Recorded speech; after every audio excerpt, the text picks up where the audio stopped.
suffering. Millie's suffering every moment of every day. That's a good note to start on. Hey, everybody, welcome back to Geeks on Dice's Curse on Dice, session 26. I don't know why I keep saying it like that. We haven't done Geeks Talk in forever. I really need to get a hold of people to do that. I'll work on things. But in the meantime, last session, we discovered we were in Stoney's homeland of Inkstead. Specifically, they landed in the town of Goldbrook, which is the capital of the nation. Well, yeah, basically the nation of Goldbrook. Again, because I'm a lazy GM. This is what I do. Obviously, Stoney originated in the Southern Isles. We weren't specifically in the Southern Isles, but kind of en route. We did end up, however, going to Stoney's hometown of Sarlazat. Had some interesting interactions with the first mother figure Millie has seen in a very long time. And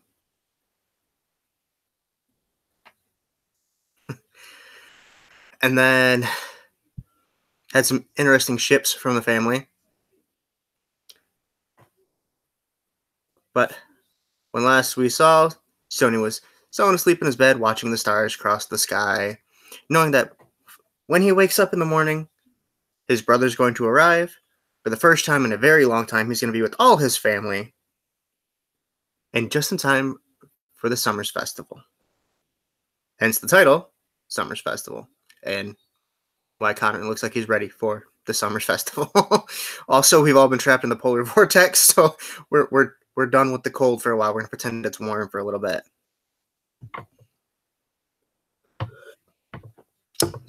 So, more specifically, our understanding of what cold and hot is just so fucked up now that it's like, ooh, 40 degrees, short shorts. Yeah, that's kind of how we are every year. Okay, how's that, guys? Oh my God, we can hear you. Okay, good. Damn it. Okay. So, to get into this. You can be safe, or you say whatever you wish is fine. Okay. Okay. Okay. So, as we begin, we'll start with Millie. As you sleep in a bed, an actually nice bed that you haven't, which you've never, or well, you haven't slept in a nice warm bed like this in a long time. So as you sleep in a deep, safe, comfortable sleep, one thing you haven't, which is a thing you haven't had in a long time, you dream of the last time you've ever felt this safe for even a moment. You dream of a huge mansion, all the food you could ever eat, and the man named Eli. That was the closest thing you can ever remember to being a father figure. You dream of the night he offered to adopt you. But then your dream turns sour. You dream of the next morning when he was found dead. And as you try to rush to him, trying desperately to believe it wasn't real, being stopped short by the staff, you only see red. You flash forward to the funeral, to people taking all the stuff out of his house as you watch from the gate. A man and Eli's apparent mother arguing until she walks over and hands you 5 silver to leave and never come back. The man tries to approach you, but you ran. You don't know why, but you run away. You don't trust another person until Dovin. Well, kind of. Kind of trust Dovin. And then there was Sid. And then there was Sana. And then they were gone. But now you also have Krevin and Stoney. Whether you trust them or not is still to be decided, of course. Then when you wake up, then you wake up in a sweat as Stoney's mom shakes you awake, saying, Dear, wake up. You're caught in a bad dream. Motherfucker. Where am I? Pretty hard to keep the times in track. No. Ruby crashes. Need to find the right adjective. Crashes through the door, carrying a broom with one eye open, saying, What's all the yelling about? Oh, Everything's all right. I'm going back to bed. And then she drops the broom on the floor and walks out of the room. We're not a very organized family. I'm starting to get that. They say in the same room while they were sleeping, apparently. No, this is an out of character thing. Like that's just kind of the thought process Millie's having. Like these are disorganized people. I don't have nightmares often. That was unfortunate. It's okay, dear. You're safe here. Don't worry. As No, Millie's... it's a halfling thing. We don't have nightmares often. Oh. Well, I wouldn't know anything about that. She takes out a damp cloth and brushes the sweat out of your hair so you aren't all sticky. You go back to sleep now, dear. And she pats you on the head. No, I think I'm going to go for a walk. Would you like some calming tea instead? I'd like to go for a walk, I say down the hallway. Okay.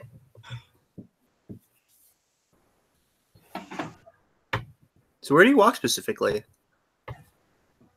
Just in general, go for a Probably walk? just around the town nearby. I've never been here before. So as you step outside, you smell the salt from the sea. You smell the trees from the forest nearby carrying on the wind as well. You hear the buzzing of cicadas and the chirping of grasshoppers off in the distance. You can see a flock of bats fly over. Not Barovia bats, but still they kind of give you a bit of the shudder. The air is much more crisp than the day was, than the air was during the day. I swear to God, I'll get better at these narrative moments. That's good. That's the temperature I prefer. There's still a couple low torch lights. There is no gas running through this community. It is a small town. Barely big enough to be called a town even.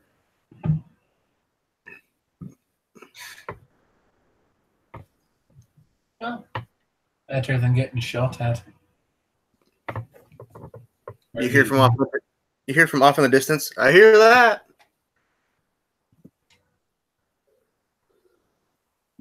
Bye, random stranger. Goodbye, random halfling lady. I'll continue my walk, probably on the roofs. The roofs here, unlike the cities or Neverwinter where you grew up, the roofs are actually pretty well spaced out. Nothing seems quite squished up together. Everyone has a little bit of their own property, a little bit of their own stake to claim here. I'll stop if there's ever a space more than 15 feet. You quickly come to that. If there's not, then I'll just keep hopping them. In the kind of area where it's more gnomish centric. Hold on, I think there's halflings here too. Yeah, there's also halflings. So there is a section of the town because it's more ideal to have all the smaller people in their own condensed area. There is plenty of roofs that are closer together because they don't need a whole lot more property.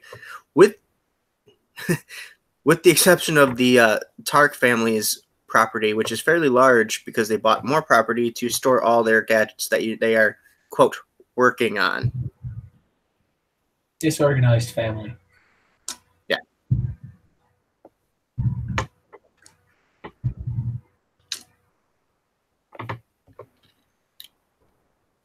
That's it.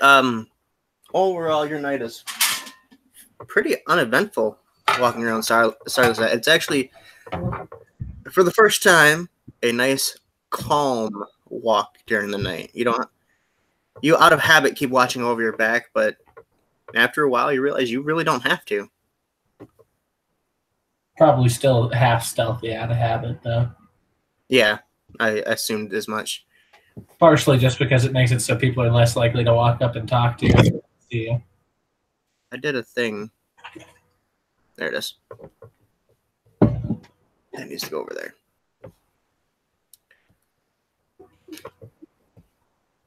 So do you eventually find your way back to the house, or do you just...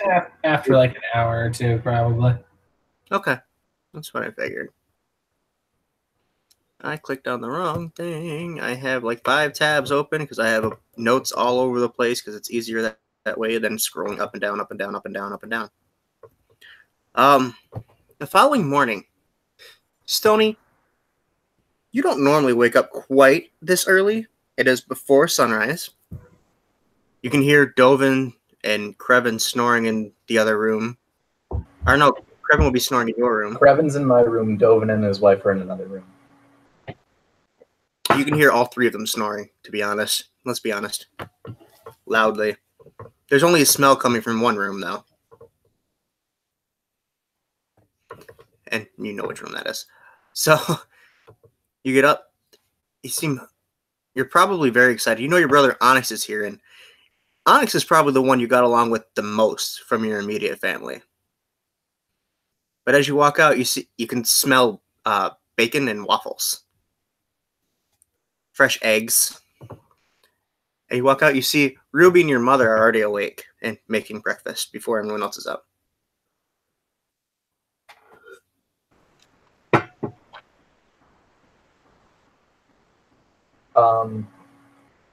So Stony probably isn't really that dressed. He's probably in just pajamas with his gauntlet on because he never leaves that anyway. And he walks over to the kitchen and he says, "Hello, good morning." Your mother says, "Good morning, dear. How late do your friends usually sleep in?" When something tries to kill us normally. That could be a very long time in town. Come walking out, which is not usually very, very late. Oh, Krevin's the one I opened just in case these children tried to kill him in his sleep. He probably woke up to just sapphires. Standing over him creepily.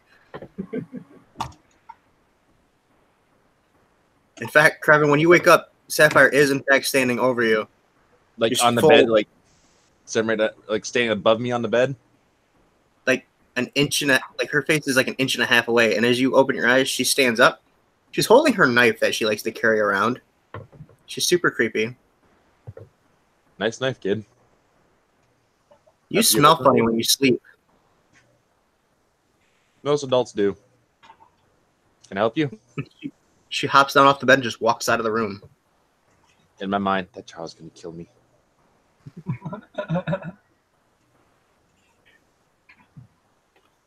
It's really fucked up because the only advice Millie would have for you, considering where she grew up, would be to stab them first. I can't stab his little sister. You Niece. can, you shouldn't. Little sister's Always child. physically capable. She walks out to the kitchen and grabs a plate full of bacon and walks away. I go with the Stony. Can you explain that one, Stony? Honestly, no. Ruby looks at you dead-eyed. She's Ruby looks at buddy. you dead-eyed and says, "Me neither."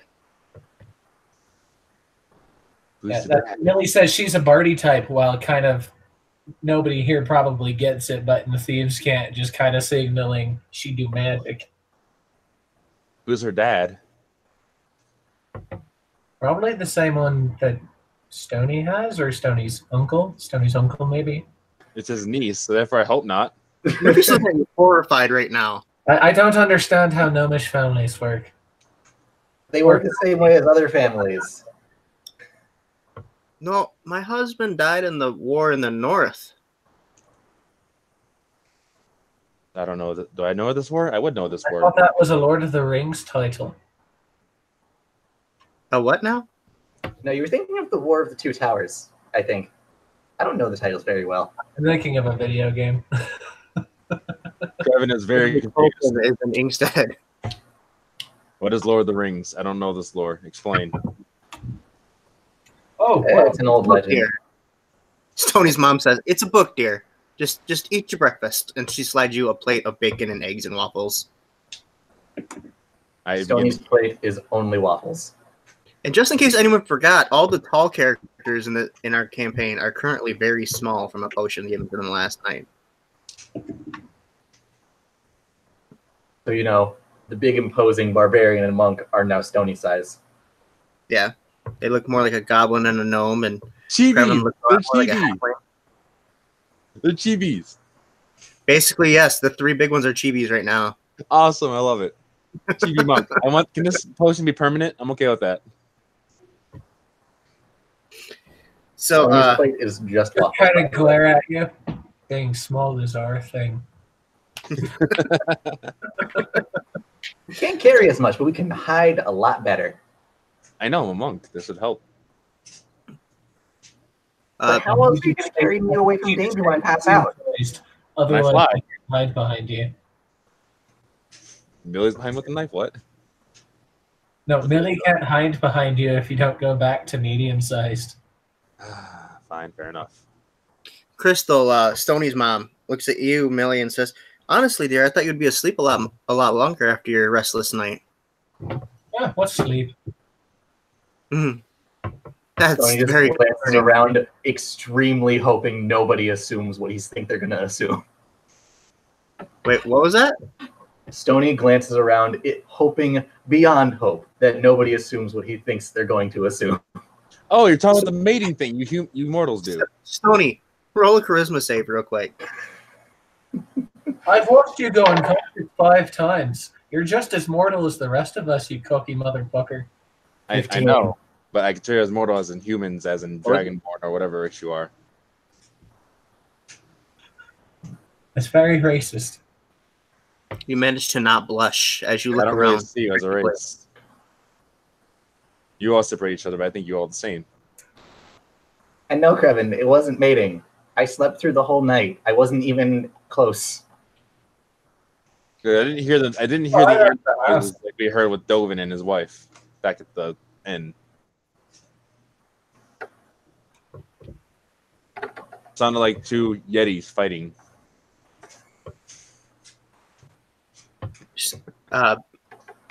Crystal looks at a clock on the wall because clockwork is a thing, so clocks make sense, and says, "Stony, your brother will be important in about 15 minutes if you want to rush off." I need to get dressed. Stony goes back to his room, gets actual clothes on, and puts the leather Hebrew fit for himself on, and heads out to port. If any of you guys want to come with, feel free.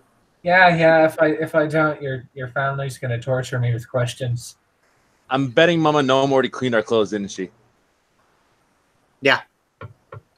And they're even shiny. We don't know when she did it. Yep. No Even if you slept in your clothes, somehow they are freshly laundered. Dovin's gonna wake up. I saw her taking them off with you when I came back.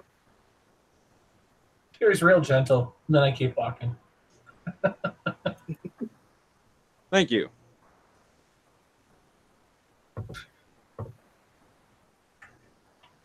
I guess Krevin will follow Stony. Maybe we'll meet Fern. That'd be nice. Meet who? Fern, the fighter. That's in the islands, man. That's not a mainland. Oh, yeah. That's Anyway. Anyway. Now that Brandon's hopes and dreams have been destroyed. Oh, that's on a daily basis. Trust me, I'm used to it by now. Don't worry, I still have the list of NPCs from rumors. Don't worry. It'll help you get into Krevin's character better. Yeah. So as you get ready to leave, Krevin, Stony's mom will hand you a little piece of like fudge. It looks like it says, "Dear, if you want to be back to your normal size, eat this.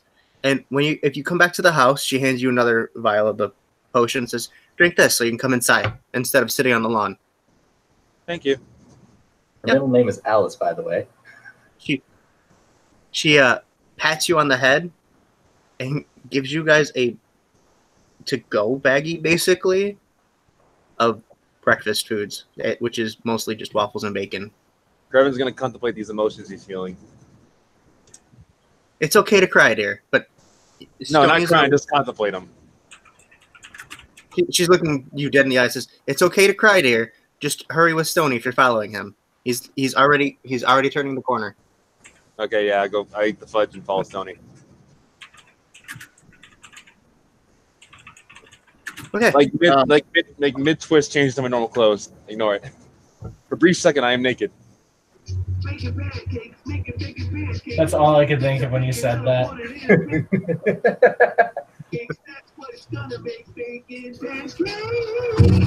And we get copyrights, right?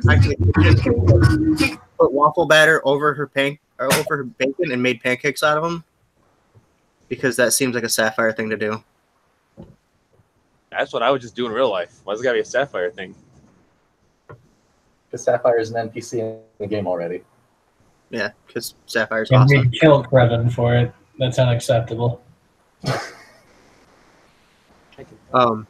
We all have a held action for when you decide that waffles aren't worthy of your palate to just stab you. I love waffles. No, Good. not I love waffles. I never had waffles before now. I'm sorry, but every time I say the word or hear the word Every waffle, time you speak Krevin, it makes me think your god is not a good god. What kind of heaven doesn't have waffles? it's a fair point. Think about that. Every time someone says waffles, I think of an owl bear now. I'm imagining an owlbear making waffles. Really old owlbear that's gonna So what's die. the town like? Anyway, so yeah, the town is right now. Everyone's beginning to wake, especially the people that work the docks. Basically, they're trying to hurry up and finish their work so they can be ready for the festival. You see, different attractions all over town are being set up. A circus rolled into town somewhere around midnight, which would have been a little bit after you went back to the house there, Millie. Just shortly after, you might have even seen it on the horizon. And they're setting up the big top at the end of. There's the main road that follows from. Oh crap! What's the name of the fucking city? I should know my shit by now. Wait, I have a map. We've been in this world for literally 2 sessions. Right. So the road from Gildern, from Goldbrook to Gildern to Sarlazet, runs through the town, and it's obviously the main street because it's a big highway. At the end of the town, where the road kind of ends itself anyway, is where they set up the big top. As you walk through the town, you see all sorts of different kind of things. Stony, you're used to it. You probably ignore most things. You're on a mission. But for everyone else, there are, again, a bunch of little houses. Think for the smaller races, think hobbit holes from Lord of the Rings, with little gardens and stuff, different kinds. The floral kind, the farming kind, the vegetable kind. You see someone has a chicken pen beside their house. You pass little odd and end shops. Nothing major. You see one of the Tark family gadgets and gizmo shops. Stony, you expertly ignore that one. It was your father's shop for a long time. As I said before, you still smell the salt from the sea on the air. You can hear this time of day. You'll be able to hear the seabirds, different gulls, pelicans.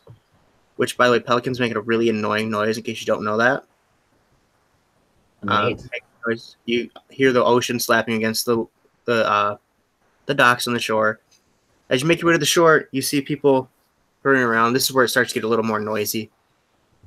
From cranes being manually cranked and turned, lifting large boxes of cargo off the ships, putting other ones onto ships. People getting ready to head out to the islands. People coming back from the islands. And you see the Maiden's Fair, which is the main ship that goes from Sarlazet to Maliki, which is the island that you're from, Stony. Well, you're not from, but you spent quite a bit of time there. I gotta scroll and figure out where the hell it was. This is the backstory, it's not the session. There we go, my bad.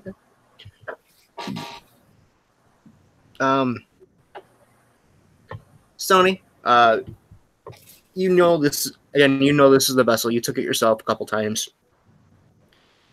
You're watching through the crowd. There's a lot of tall people, which is kind of annoying when you're trying to find a gnome. But eventually, you do see Onyx in his typical black clothing, he's always wore it because obviously his name is Onyx, so he likes to match that.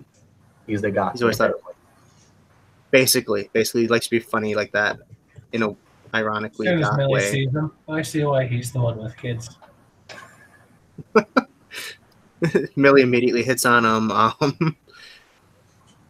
So he's wearing his typical black, but he switched to robes instead of like his normal working clothing, like he always has when working in the working on his gadgets and gizmos. You guys have always thought that robes were a little less optimal because they tend to get snagged on turning gears and whatnot. But you know that life on the island, from living on the island, that the islands get really hot all year round, but during the summer it's almost unbearable. So a robe would be a smarter decision anyway. Roll back the sleeves and you're good. As he walks down the plank, he kind of hurries, noticing you. And you notice he has a fishhook brand mark on his neck that you've never seen there before. Onyx? And he's Did you get? What's Yeah, this same there. thing everybody's got around here? before you can even get the words out, he's already got a huge grin and says, "Stony!" and runs in for a hug and about fucking tackles you to the ground. He says, and then he grabs you by the head. I believe Onyx is your older brother, right? Yes. He says, I think we decided that Stony was the youngest. yeah. But he grabs you by the head and he says, "Stony, my baby brother, you're alive. I thought you were dead. Yeah, it seems like everyone did. I joined the guild to get better resources to find you, but here you are, safe and sound." Good job, you found me. You got a fancy scarf for nothing then. Apparently, but you know, No, you can help people. yeah. Being guild affiliated has its perks. Though Zolo and the old man had no clue, and you know Zolo and the old man are the two heads of the guild here in the islands. He says they had no idea what happened to you. Your party came back and said you just disappeared through some portal next to a tower. That's pretty accurate, if I'm being honest. Well, it's good to see you're alive. How has it been? It's been so long since we've seen you. Yeah. It's been a lot less time for me. It's weird. I was in a different dimension. The word he's looking for is awful. I see.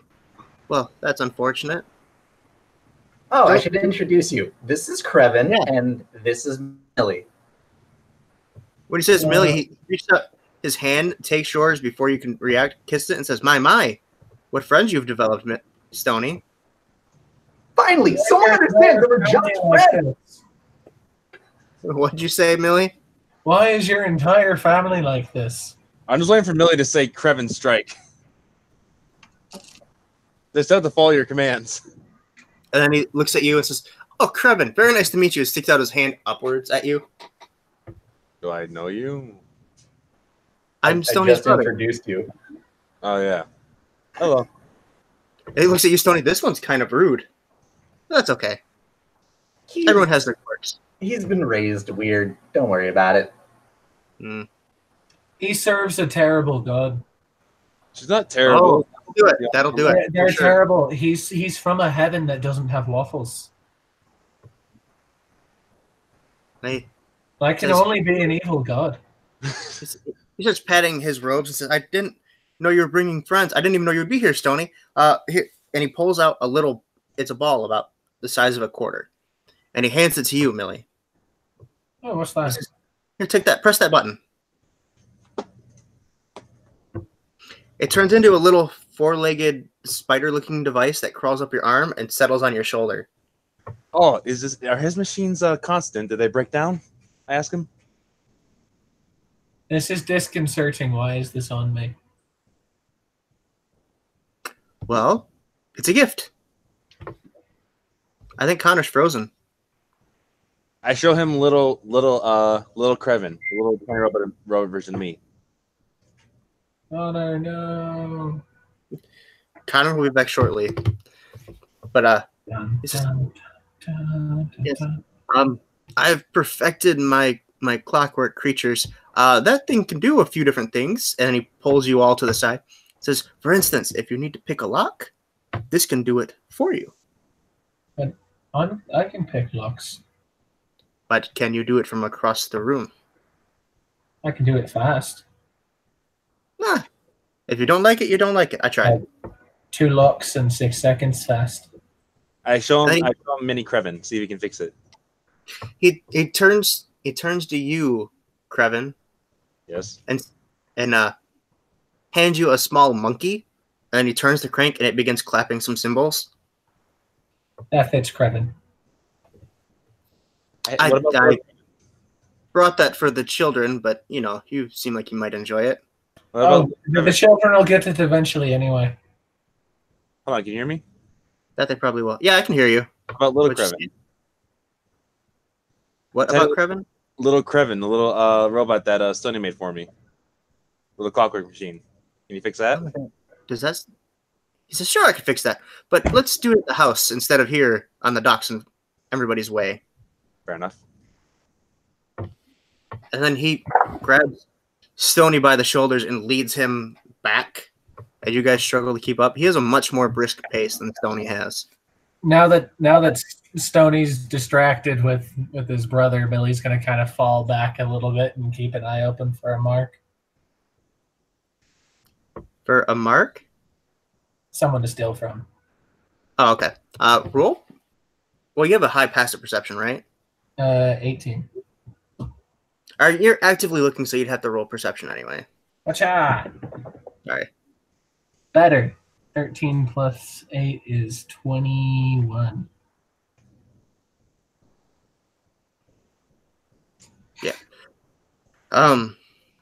Yeah, you see there's a bunch of dock workers that are very enthralled in their work. Like I said, they're trying to hurriedly get their jobs done so they Dock can be workers ready. are too poor.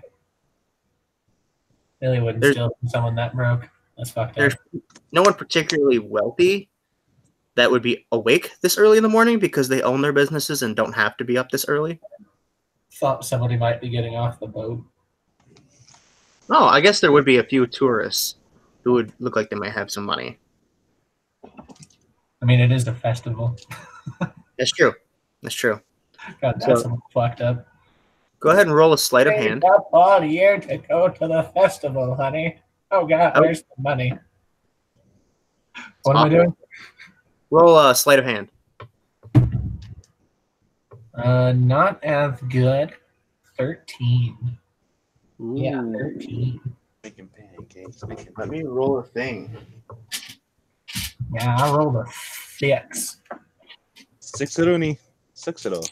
Where's that spin? No 6-0. Let's see if 6 he more knows. levels and that won't matter. He does not notice. Aha, suck that, Rando. So, roll percentile as I roll you some loot. Hi, everybody. I'm back.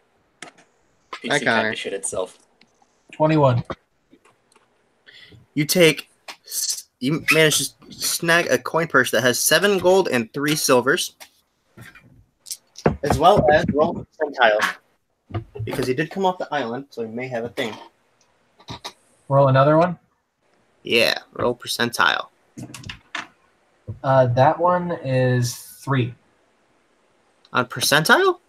Mhm. Okay, 0, 0, 3. okay. You managed to also swipe a wooden pipe. A wooden pipe. Mhm. Interesting. It is very long. Down money. How much silver was it? 3 silver. Yep.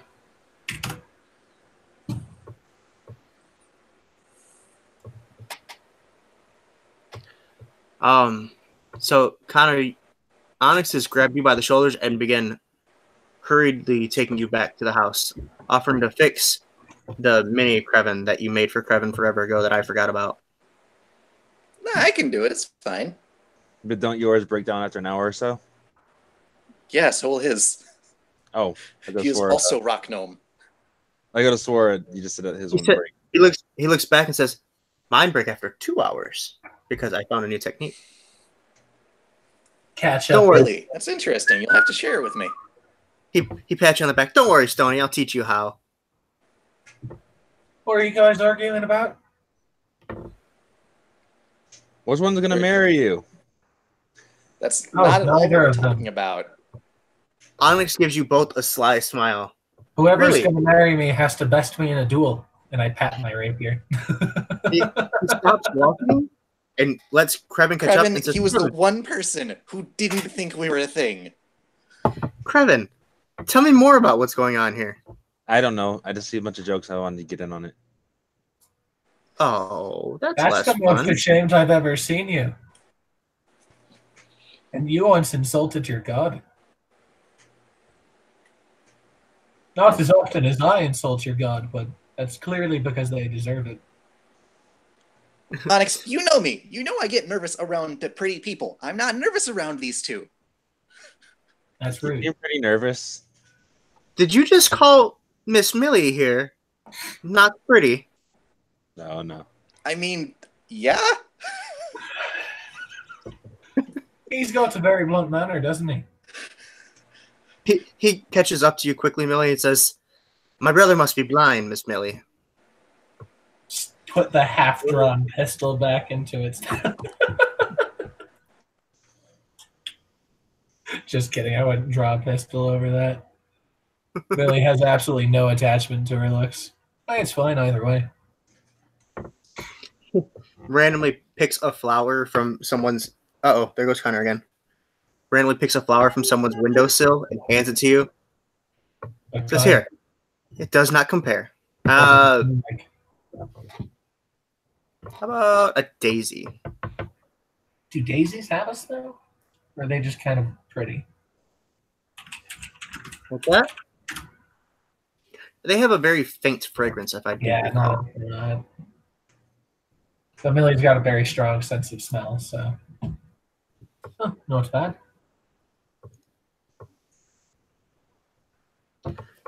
But eventually you do make it back to the house. He picks up one of the random gizmos off of the lawn and then walks inside to be immediately berated by all the children. Don't know where else to put it. Stick it in my hair. I just imagine little mini Krevin on my shoulder fighting off the other machines. Well, that's the thing, is when Onyx walks in, he says something in Gnomish, and all the kids stop. They give him handshakes or curtsies and walk away. I had to train them to run like sled dogs to get them to do that. He gives you a wink. You just got to know how to say it right. I think the sled dogs are more fun. And to be But then fair, he goes and grabs the wagon and starts walking towards the children. he rubs his hand in Stoney's hair. Stoney here also knows how to make the kids mind like that.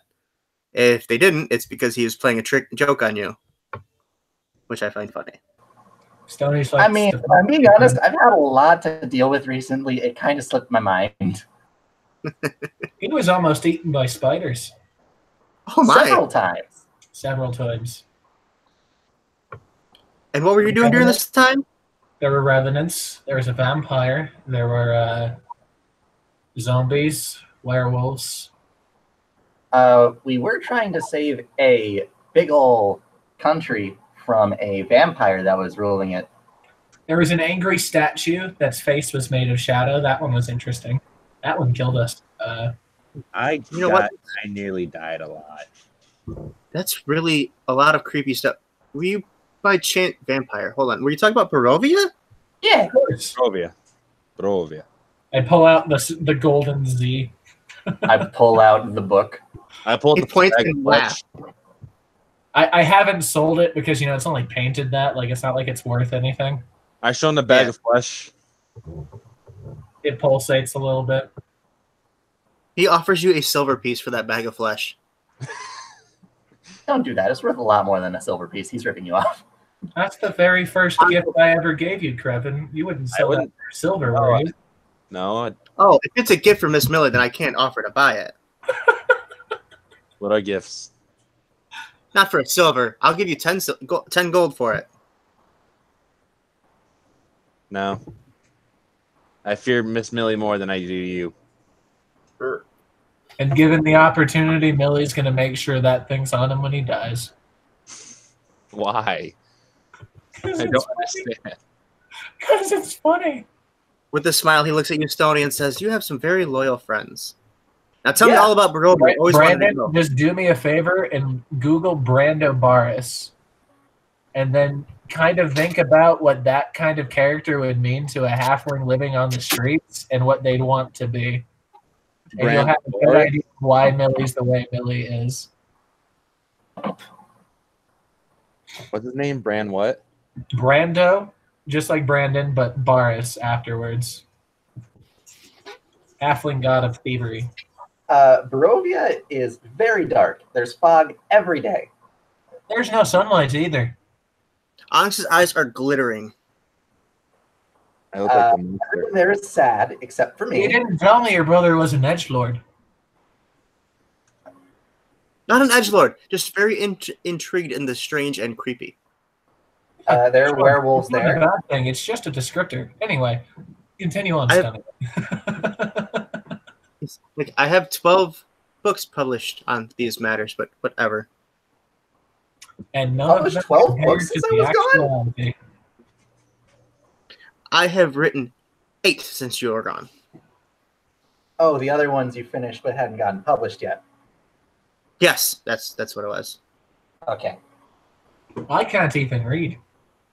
Yeah, we're working on that. Miss Millie, we'll have to fix that. Sony, why haven't you fixed that yet?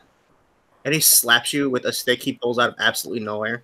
I mean, I offered, but she said, let's wait a little while.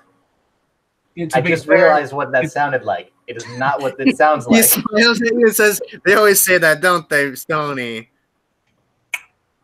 You know, I don't even have a response to that this time. And Millie will just walk ahead a little bit. Guys, are we talking about mating again?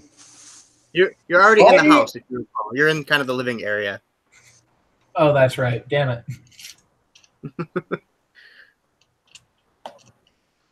I think these two met some unsavory folks before I was brought into the picture. Met unsafe. I was literally raised on the street. Of course, I met unsavory folks before. No, like in Barovia. Oh yeah. No, everybody in Barovia is fucking unsavory, even the good people. Oh, there was one guy who raised a tiger to hunt people. Like Yeah, a very specific kind of people. Yeah, that's what I mean. Like he was the closest we met to like a good person, and he's still not like savory, is he? Not what you'd want for a barbecue. You don't want them over for that. Next time you go, you have to take me. But We're kind of stopping getting here back to now. talk to Dad, and then we were going to head over to Waterdeep. There's somebody there that's waiting for us to get there so they can send us over. Or guys, listening very carefully. Or we say fuck Barovia. What are you talking about? They need our help. and I want that guy dead. That too. So did you get to Mostly meet? that. Did you get to meet the Master General Count Strahd von Zarovich when you were there? Yeah, he's an asshole. I didn't. What do you mean he's an asshole? He saved an entire country of people. He's also a vampire. He brings out a notebook and starts scribbling. Go on. Yeah, he likes to fuck with people. He'll bring in adventurers from time to time. He calls it a game. Usually they die, but every once in a while, you manage to get out, which is nice. Though we died to get out, so mixed bag there. Mixed reviews. He's hanging on to every word. Gives a 2 out of 5 stars. He's a big fan of lavish parties where he drinks blood in front of everybody and laughs about how pretty he is. Kind of shows off all the people he's got under his control. Also, 90% sure at this point Gertruda is under his control now that I think about it. Probably should have done something about that then. Oh well. All that I know of him is he used a fireball to burn down a place. Oh yeah. Yeah, he likes fire. He's the original vampire. We all do, and he keeps writing down. He's not actually the original vampire, but he's a original vampire, if that makes sense. In his lineage, he would be the first. Yeah, it's Stony. Eh. Show him your fucking book that I gave you. Pulls out the book. Onyx takes it. He looks over it. He opens it up. Why can't you read most of these pages? Why can't I read most of them? Well, why are the pages all? What language is this? Some are the common language of Waterdeep, and some are not. Do I know what language this is? No, you don't have a clue. I have no idea. I figured you wouldn't. This is one of the occult languages. I don't quite know how to read it, but I have a friend that does. Where? Your brother sounds like a pawn shop owner I knew once. Lived in a place called Michigan. Terrible, terrible place. Where it's either cold as me or hot as hell. I've heard of this mystical land where the weather makes no sense. I have too. I heard it changed 83 degrees in a single day. I heard that it's shaped like a mitten. Truly a hell on Faerun. Not to mention people that seem to love potatoes. We don't know why. I mean, potatoes are really good. They are. Potatoes are amazing. Did you know that you could power a lamp with a potato? And they drink this weird thing called Fago endlessly. Add a character, you guys can enjoy potatoes all you want, but I have suffered greatly to get those potatoes to you motherfuckers. We appreciate it. But we grow them We're here. grateful for your sacrifice. And not the good ones, though. That's fine. Okay. So where is your friend that knows how to read this? He's on mission at the moment, but if I take this book with me, I'll run into him eventually. I'm not sure where he's going. It's one of the more top secret missions. See, we kind of want to hold on to that book so that we have the information at hand if we ever do decode it. That's not the Tome of Strahd, right? We don't have that yet. No. Okay. Information from a book is information. If it were, I'd be like, hell no, you cannot have that. This is the book that was originally. Mystical lady told us to get that book, but that's not that book. So this is the book that originally was slipped to Sid before you even entered Barovia. Right. He says that's fair. If you want to keep a hold of it, you can. Like I said, he could read this. He could translate this for you, but that's okay. And he hands it back to you, Stony. And I think there's another book about a different family from Barovia, so that's something too. A what? The book about Sid's family from Barovia. Oh, the Mordenheim. Sid. Not Sid. Please, not Sid. Not that Sid. Different Sid. Oh, okay. Thank God. Yeah, I'll be getting something to translate this soon. I just gotta work out how to do it.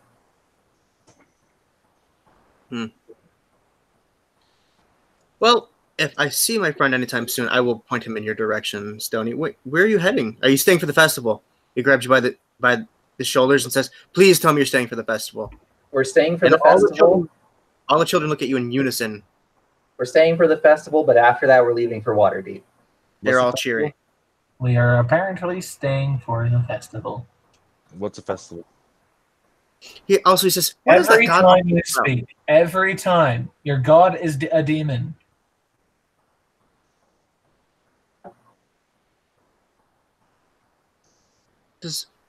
Did you bring the pigs inside? What does that smell? That's my other friend and his wife. They're probably looking like pigs, though. You get used to it. I assume they're also the ones snoring in the other room still. Yeah. Presumably they had a busy night. I mean, husband and wife. It's a very terrifying noise. She was pregnant until recently. Don't ask. It's a weird situation. The life and adventure, hey, brother. It involves Dopin being a ghost multiple times. Spooky ghost. At this moment, Ruby walks behind Onyx and slaps him in the back of the head and says, Of all the places to get that brand, why would you get it on your neck? And he says, because it's the only spot that was available. I mean, in fairness, mine's here. So's Raxon's wrist. She said, she rubs her eyes, says, this whole family is going to hell in a handbasket. Lifts up Krevin's shirt. He has a Trump stamp. I do. Yeah, Right. it says, I'm my god's bitch. He looks over, or they both look over and say, so it does. Partial owner is Millie, sweetheart. I don't have a tattoo needle, or I'd add that later. I'll be asleep waking up. What the fuck? And then finally, Onyx says, where is she? And then Shale walks out of one of the many rooms that are apparently in this growing house. Don't worry, And- it's mechanical. And he stands up and he says, my son! And then Shale gets real excited and runs over to his dad and they hug and have that whole moment. Says, oh, Stony, did Shale tell you he went to the Arcanum? I He's a student met him there. Shale says, yeah. It was strange, but interesting. Yeah, Shale, Really? actually, if you're heading back there anytime soon, do me a favor, and there's a certain dwarf shop that, could maybe be burnt down. I can't do that because that's illegal and will get me thrown out of the Arcanum. That's why you're sneaky about it. Ask Sapphire. Sapphire, teach your brother to be sneaky. She's my cousin. Cousin, whatever. I can't get you fucking people straight. Onyx will say, if it makes it any easier, Shale is my one and only. The rest are my It sisters. really doesn't. Extended family relate. I don't have extended family, so I don't have any metric. The 1.5 ones Alive. are Ruby's. The taller one is Shale's. Cool? And Ruby is your sister, Yes. which is also his sister. Yes. Yes. I don't. Ruby said, unfortunately. Oh, you have such a hard life being related to two adventurers.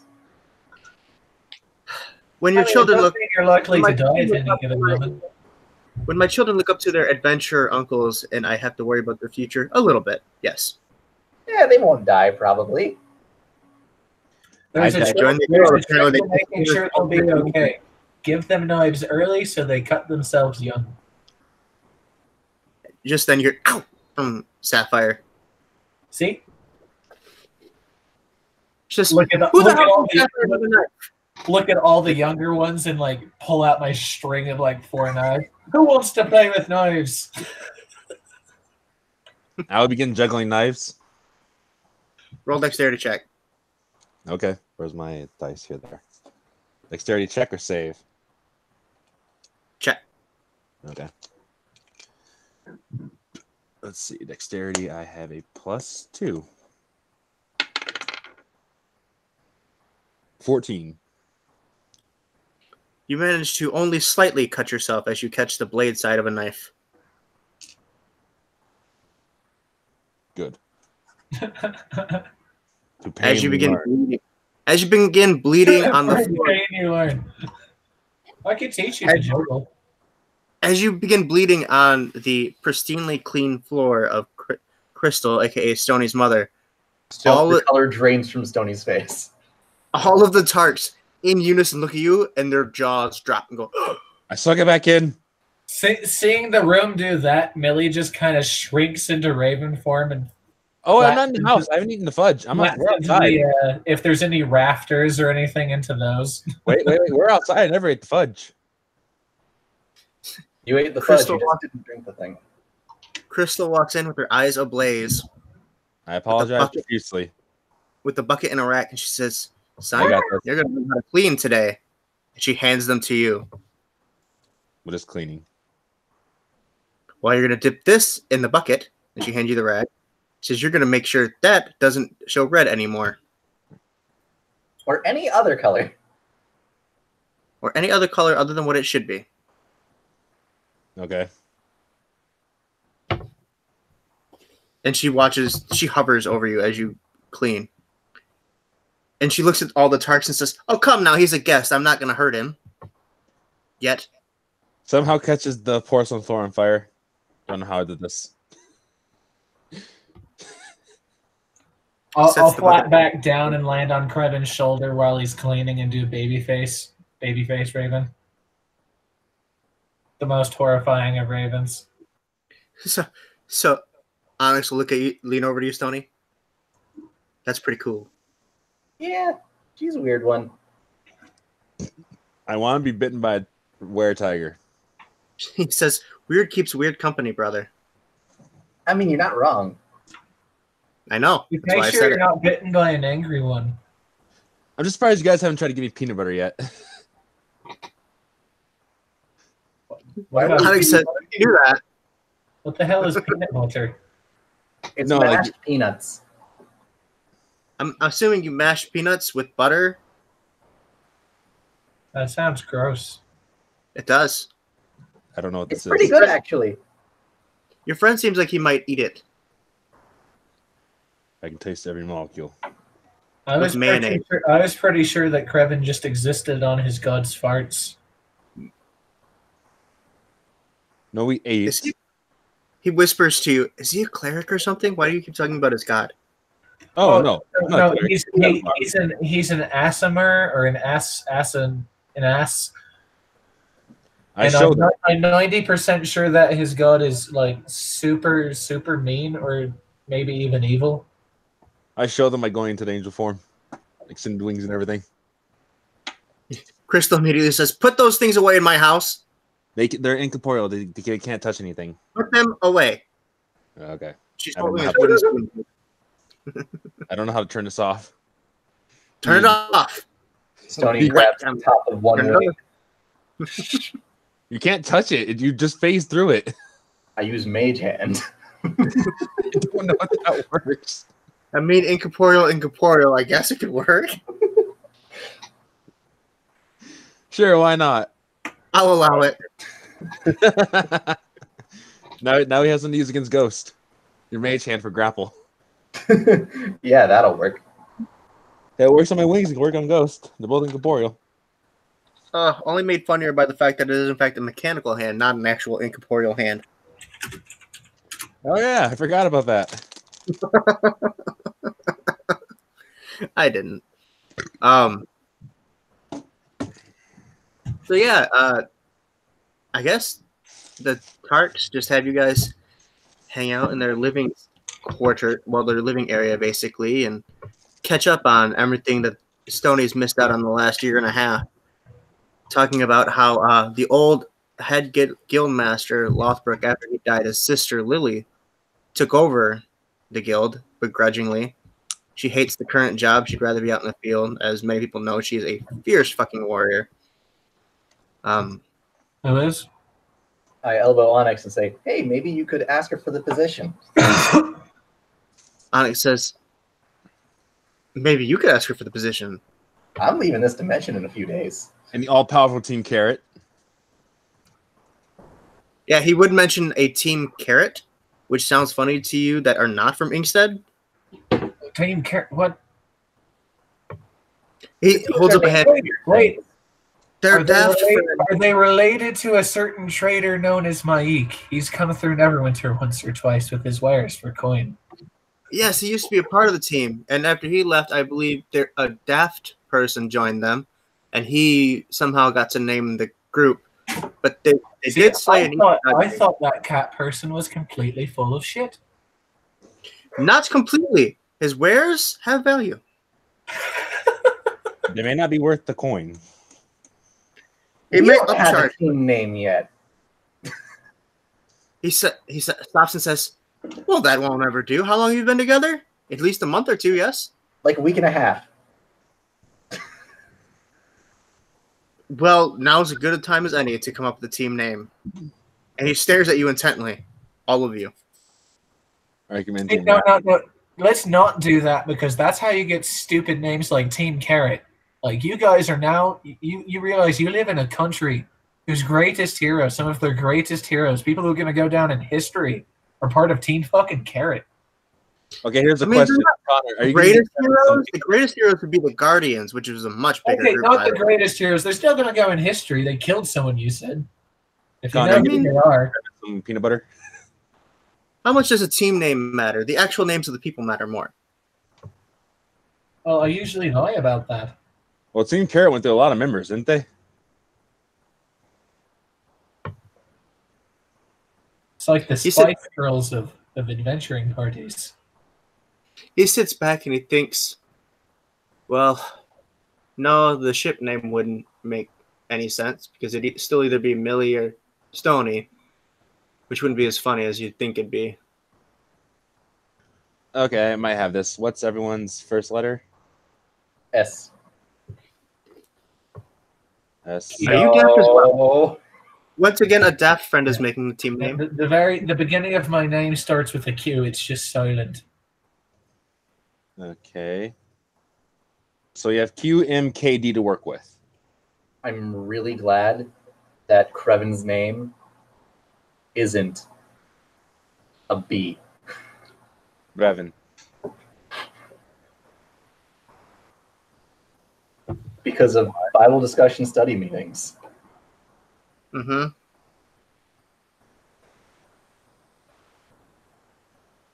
Yep. Yeah, I gotcha. Or that other thing with the same letters. Which Onyx says, that would have been quite funny. So what's this festival you've all been on about? He says, go on about it later. The Slayers. Oh, Stony. Oh, dear God. He just shakes his head. How many Team Slayers or the Slayers or Strahd Slayers. agitated? I'm pretty Slayers. sure we've lost as many people as we've killed. I don't know if that's an apt name. The nearly dead. Gravekeepers. I like that one. And it makes a lot of sense since in Barovia you look undead. Slight tear. Hold on. Wait. He what? In Barovia, this man, pats Krevin on the chest, looks like a revenant. No. Revenants look pretty good compared to this man in Barovia. Like, I fought 3 of them. He's got the biggest smile in the world. He's just, He I would cries take your money. blood. He wears a bunny mask that's been stained with his It's a bodily cat. There's no difference. It's horrifying either way. I still have the mask. I put it on. See? Oh, dear God, take that off. Still covered in Still blood. bloodstained. Like, I could almost imagine the youngest child just, like, almost starts crying. Completely tormented. Sapphire, Sapphire. can I wear it? he picks up the youngest. Onyx will pick up the youngest child and go, come here to Uncle Onyx. We'll tell you all about the stories. You want to hear the one about the wooden man again?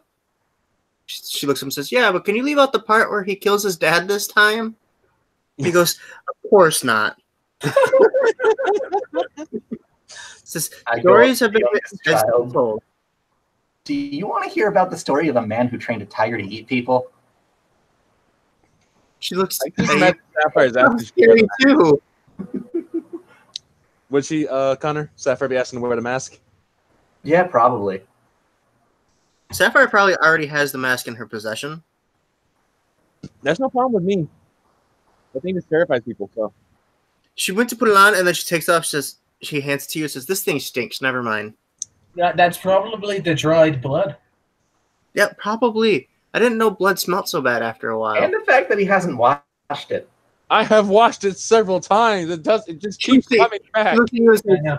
Blood doesn't Gross. smell great after a while. Organs are much worse. she looks at you. Anyway, That's what's gross. for dinner? You say before noon. Typical halflings.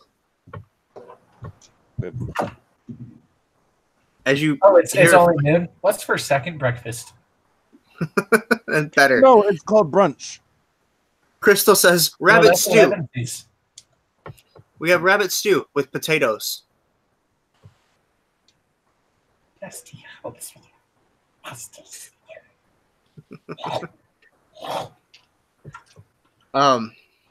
So, Onyx, what adventures have you gone on? He says, "Oh, not many. I've followed quite a few leads as to where you may have gone. Some included the other towers on the islands. I defeated one of the wizards. That was interesting. Oh, did you get something like this? Pulls out the instrument. Nope, didn't get anything like that. The place blew up before we could grab any loot." Oh, yeah, our place was pretty similar. We just moved a lot faster. Yeah. Did yours have one of those weird rooms where you couldn't figure out how to get through the door? I mean, When you went through the door, and when you went through the door, you tried to go up the stairs, and they seemed to never end.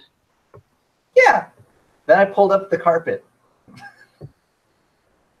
Yeah, that's what I did eventually too. I kind of figured out that there was magic underneath. I don't quite know how that stuff works, but it seemed pretty like the only thing. You'll have to teach me something. Well, I'm not magically inclined. You'll have to teach Shale sometime how to do stuff like that. I mean, I can at least teach you the runes so you can Or recognize the stuff. Sapphire. Sapphire has walk left. out of the room whistling. Sapphire has left, and then you hear fireworks begin popping off all over the town. It says, "The festival started."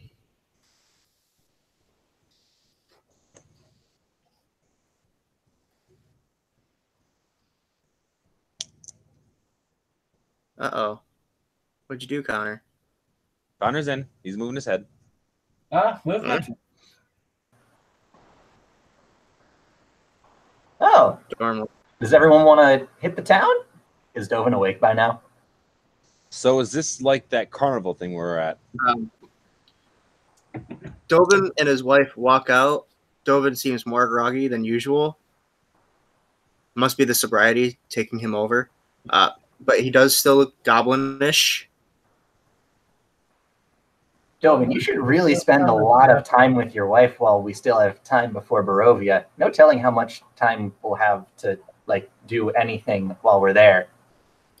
Besides, if you've got the midget kink, this is really your only chance. He looks at you both and says, "What do you mean?"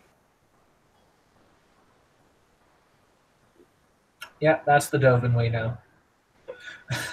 Well, you see, Dovin, you have someone that cares about you a lot. Please spend time with them as much as you can before we're forced into unfortunate circumstances. It's just, you're literally saying that surrounded by your family. I mean, yeah, but up until yesterday, I couldn't come back here. Okay. Did I hear there was food? Oh, You dear. heard there was a festival. Yeah, all right. We're going to go find food. And then him and Olga just walk out without talking to anyone. And they're going to go around town looking like a goblin and a gnome. Just leaving you guys be. Cool. Phase 1 of the plan is complete. Tony, matchmaker extraordinaire. Especially if you come pre-packaged. Stony says the phase 1 complete out loud. He just needs to take advantage of Dovin being gone. Onyx leans over. Onyx and Ruby both lean in and say, you say your plan awfully loud. Also, you really have to work on your flirting, brother. I'm not flirting. What are you talking about? That's the problem. Get in there. And then, they push you towards Millie and then say, all right, kids, let's go to the festival. Just kind of step back so he stumbles over. Onyx will pick you up, Stony, and say, that's okay. If you won't make a move. She will stab you. He reaches out to take your arm, Millie, and says, would you like to see the festival? I heard the carnival. There's the circus at the end of the street. Keep trying to drink this. What do you want? Well, madam, I would simply like to show you our little town of Sarlazet. Hairs raise up in that classic feral cat way. Just don't know if I trust your motives. He says, "Madam, I am aghast. My motives are completely pure. Ask Stony. There's a reason I only have one child."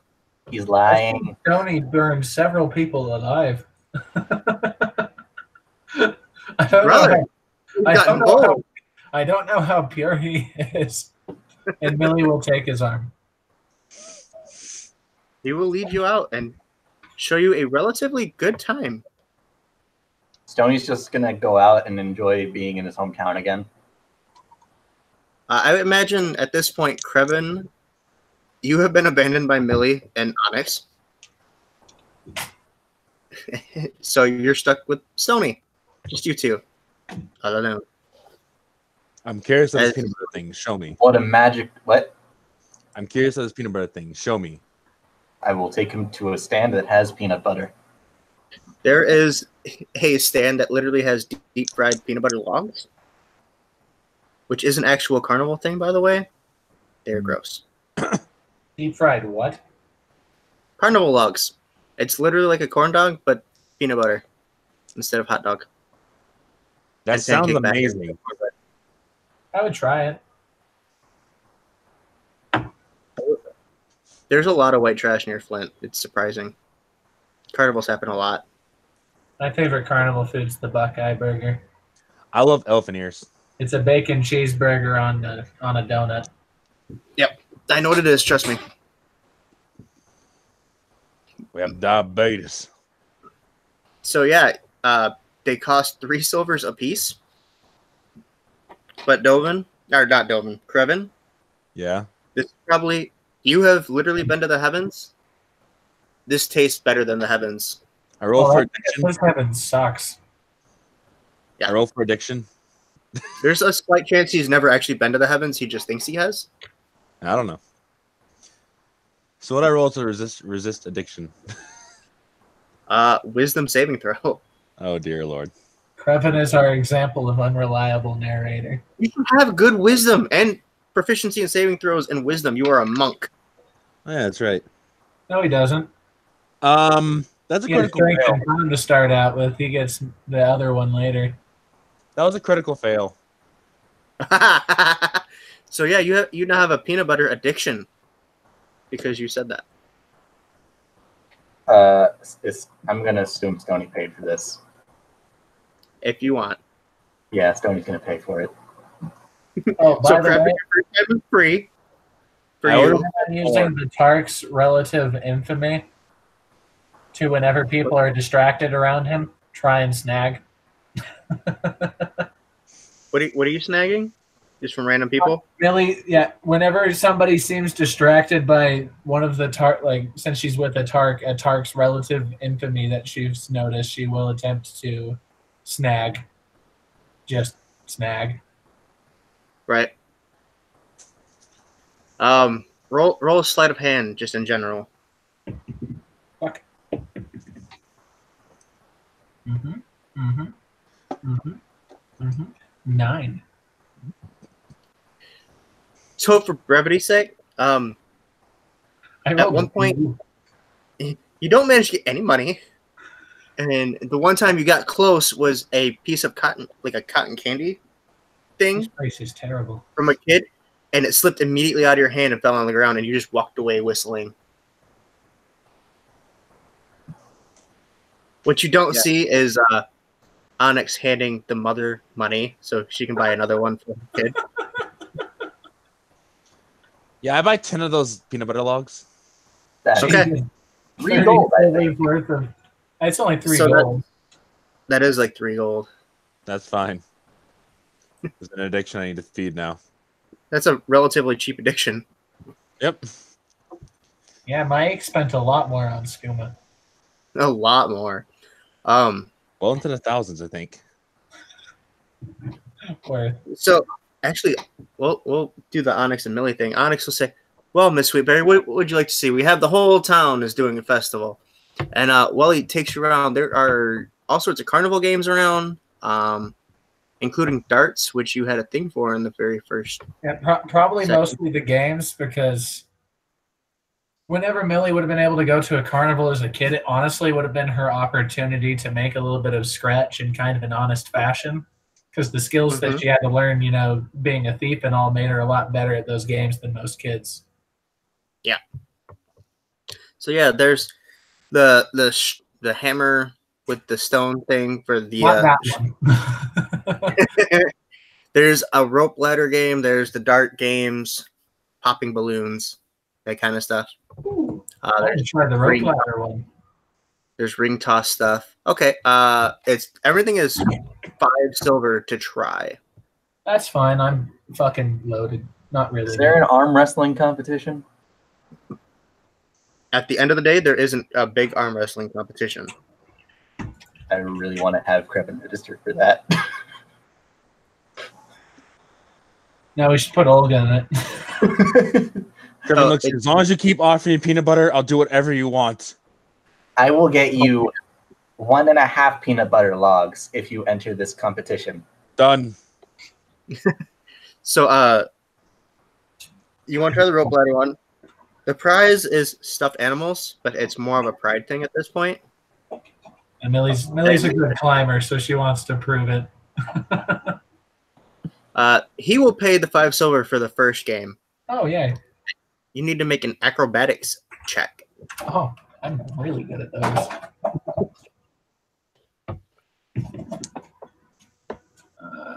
Oh, yeah. That's a 26. Yeah, you fly up this. And they even made you do the one that is small people sized rather than the regular people sized. Well, I say regular, but I mean the medium sized creatures. Medium to large, I should say.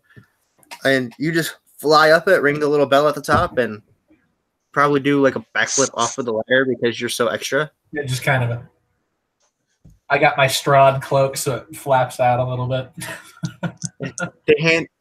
And the man with the prizes hand you a stuffed elephant. Stuffed elephant. Yeah. What the fuck is this? I don't even know what these are. Immediately, Onyx has pulled out a book that has a whole compendium of animals from different lands and shows you a picture. A manual of monsters, one might say. Yeah. Does it start with a V? But he shows you an actual picture of an elephant with the tusks, and he's describing how sometimes they fight and use these tusks to impale each other, and they use their long snouts to grab things. Look at the little stuffed elephant. You're surprisingly metal. He says, not that one in particular, but the actual animal, a little bit, yes. He does this. Mikhail's dog is a cat, just so everyone knows. Hi, Toto. Monty used to do the same thing, but now he's too big to do that, and I don't let him do it anymore. He's gonna max at like 30 pounds, so he'll probably always be small enough. That's probably what Monty's at right now. He's so fat. But Cat. yeah, there's like ring toss games and all sorts of other stuff. Yeah, pretty much any finesse-based game, Millie's gonna just go in and try and wreck house. Okay, roll just like a general dexterity check. Okay. That's a 10, so 15. Oh, not 15, 14. Ooh. Yeah, you just barely make the saving throw on, we'll say, I'll roll a d4, see how many games you won. Well, if it's a saving throw, then it's... No, it's a check. It's a check, Okay. sorry. I was like, then it's 17. You win 3 more games between ring toss and darts and other dexterity-based games. You also collect a monkey,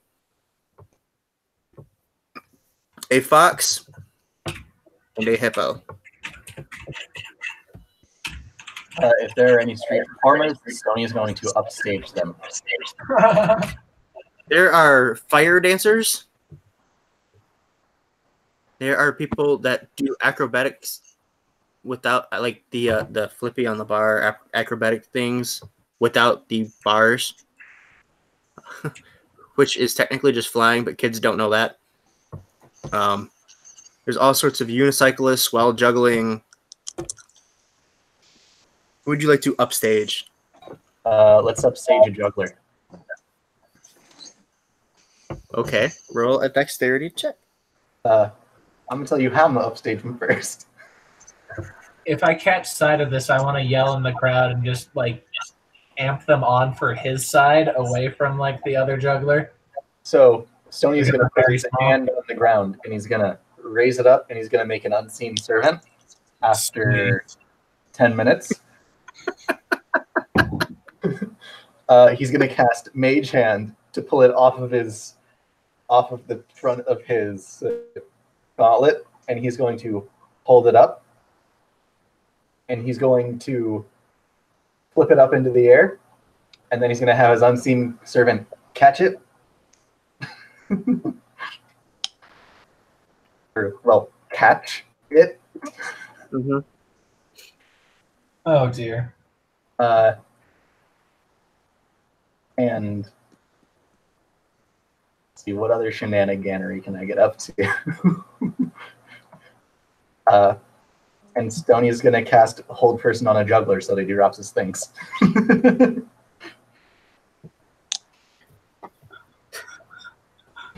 So yeah, Millie, you probably do catch sight of this. And Onyx will even help you cheer him on because he's his brother. He's nice like that He sometimes. probably briefly has to make me put my pistol back down because that's my biggest noise maker right now. Just woo! No. No. Yeah. Says, I know they're fun. I know. But not right now. Not with so many people. Dead children are a bad thing. Like 3 kids look at him like, what? The people at the peanut butter stand looking very concerned as Krevin is just eating through their stockpile. Krevin, you're gonna get fat. Don't tell me what to do. Onyx says, no, you're really going to get fat. Have a good time, Krevin. I think your friend may have a problem. It's all right. I expected him to develop an addiction or kill himself, and this is honestly the healthier way of dealing with his problems. You would know better. Should we go see the circus now as the day is starting to darken? Did that juggler succeed on his saving throw on Hold Person? Oh, you were a whole personing the juggler. I misunderstood. No, he rolled a natural 2. Oh, so yeah. As one of the things gets flown to him, He he just collapses onto the ground and it flies right over. He gives you a knowing look, Stoney.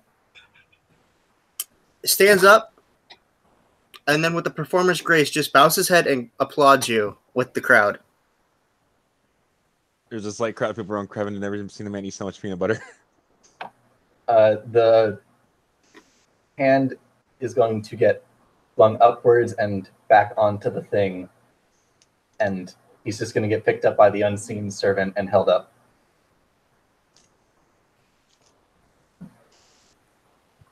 The man that was juggling says, "Ladies and gentlemen, I didn't know we had another performer in town. What's your name?" And then someone from the crowd says, "That's Stony Tark." How did you know I was me? I haven't been here in years. You're lying. That's the great Stoninsky. Harry Dan Stone peanut butter. Great Snownitzky. I like that more. Great Snownitzky, everybody. Give him a round of applause. And then everybody starts clapping louder. Ain't It Albert says- from Houdini. He pulls on your foot. He says, and whispers to you, "Hey, you should join our circus." Nah, I got something more important. And the unseen servant puts me down. He looks at you for a second, blinks once, and says, "Understandable. You should at least come see it," and he hands you a voucher. I will certainly give it my fullest attention. He gives you a nod, and then says, your friend, though, yeah, here's a voucher for him as well. I'm going to move down the street now." All Is right. he wearing the mask, or is it just the peanut butter? Just the peanut butter. It's just One the peanut second. butter. Or does the mask also have peanut butter on it now? He's not wearing the mask right now. He's just. It's people are both awed and disgusted at the same time at the way he is eating. Krevin, considering it's a generally moist appearance, I bet you that flesh bag would be good at holding peanut butter.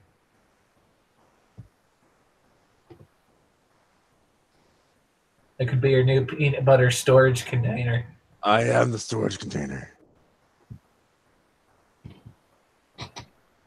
Out of all things I could have chosen addiction for, I think this is the funniest. Onyx says, "My friend, you definitely do have a problem." I'm done now. As the entire stand is empty. Stoney's gonna pull out the instrument and he's gonna start playing the thing. I'm gonna roll a performance check to see how good or bad it is. Okay. Don't fuck up. Oh, that's actually decent. If I'm remembering my bonuses correctly, that's 19. No, it is not. It's a 16. I took persuasion, not performance. Okay. It's still pretty good, though. Yeah. So describe what kind of few musical notes you strum here. So it's basically just him playing something that's upbeat and fitting for the atmosphere around him, like ding ding ding ding ding. All right. Your brother Onyx looks at you and says, "Dear brother, I did not know you could play an instrument. This is new. And a mandolin. I'm not sure how you're playing that on the go, but Actually, it's a turn. Thank you. This is new. Did you learn it for a special friend?" nah, I learned He it because says- this one's magic. He says with said special friend on his arm still currently. Nah, I learned it because this one's magical. Oh, well, that's reason enough. Watch. I do, and I cast fly on myself, and I fly 60 feet up. He says that could just be your unseen servant again, like back there. Do you Is that really big think servant? my unseen servant is this tall? As you rise higher. No, I suppose not. I don't know how magic works, Stoney. We went over this morning. Like, and you can even double check like this. Walk to like directly below where the unseen servant would have to be, and stab it. I like the way you think, Millie. See, he didn't fold. And then Stoney's going to slowly float back down. He's going to dispel fly.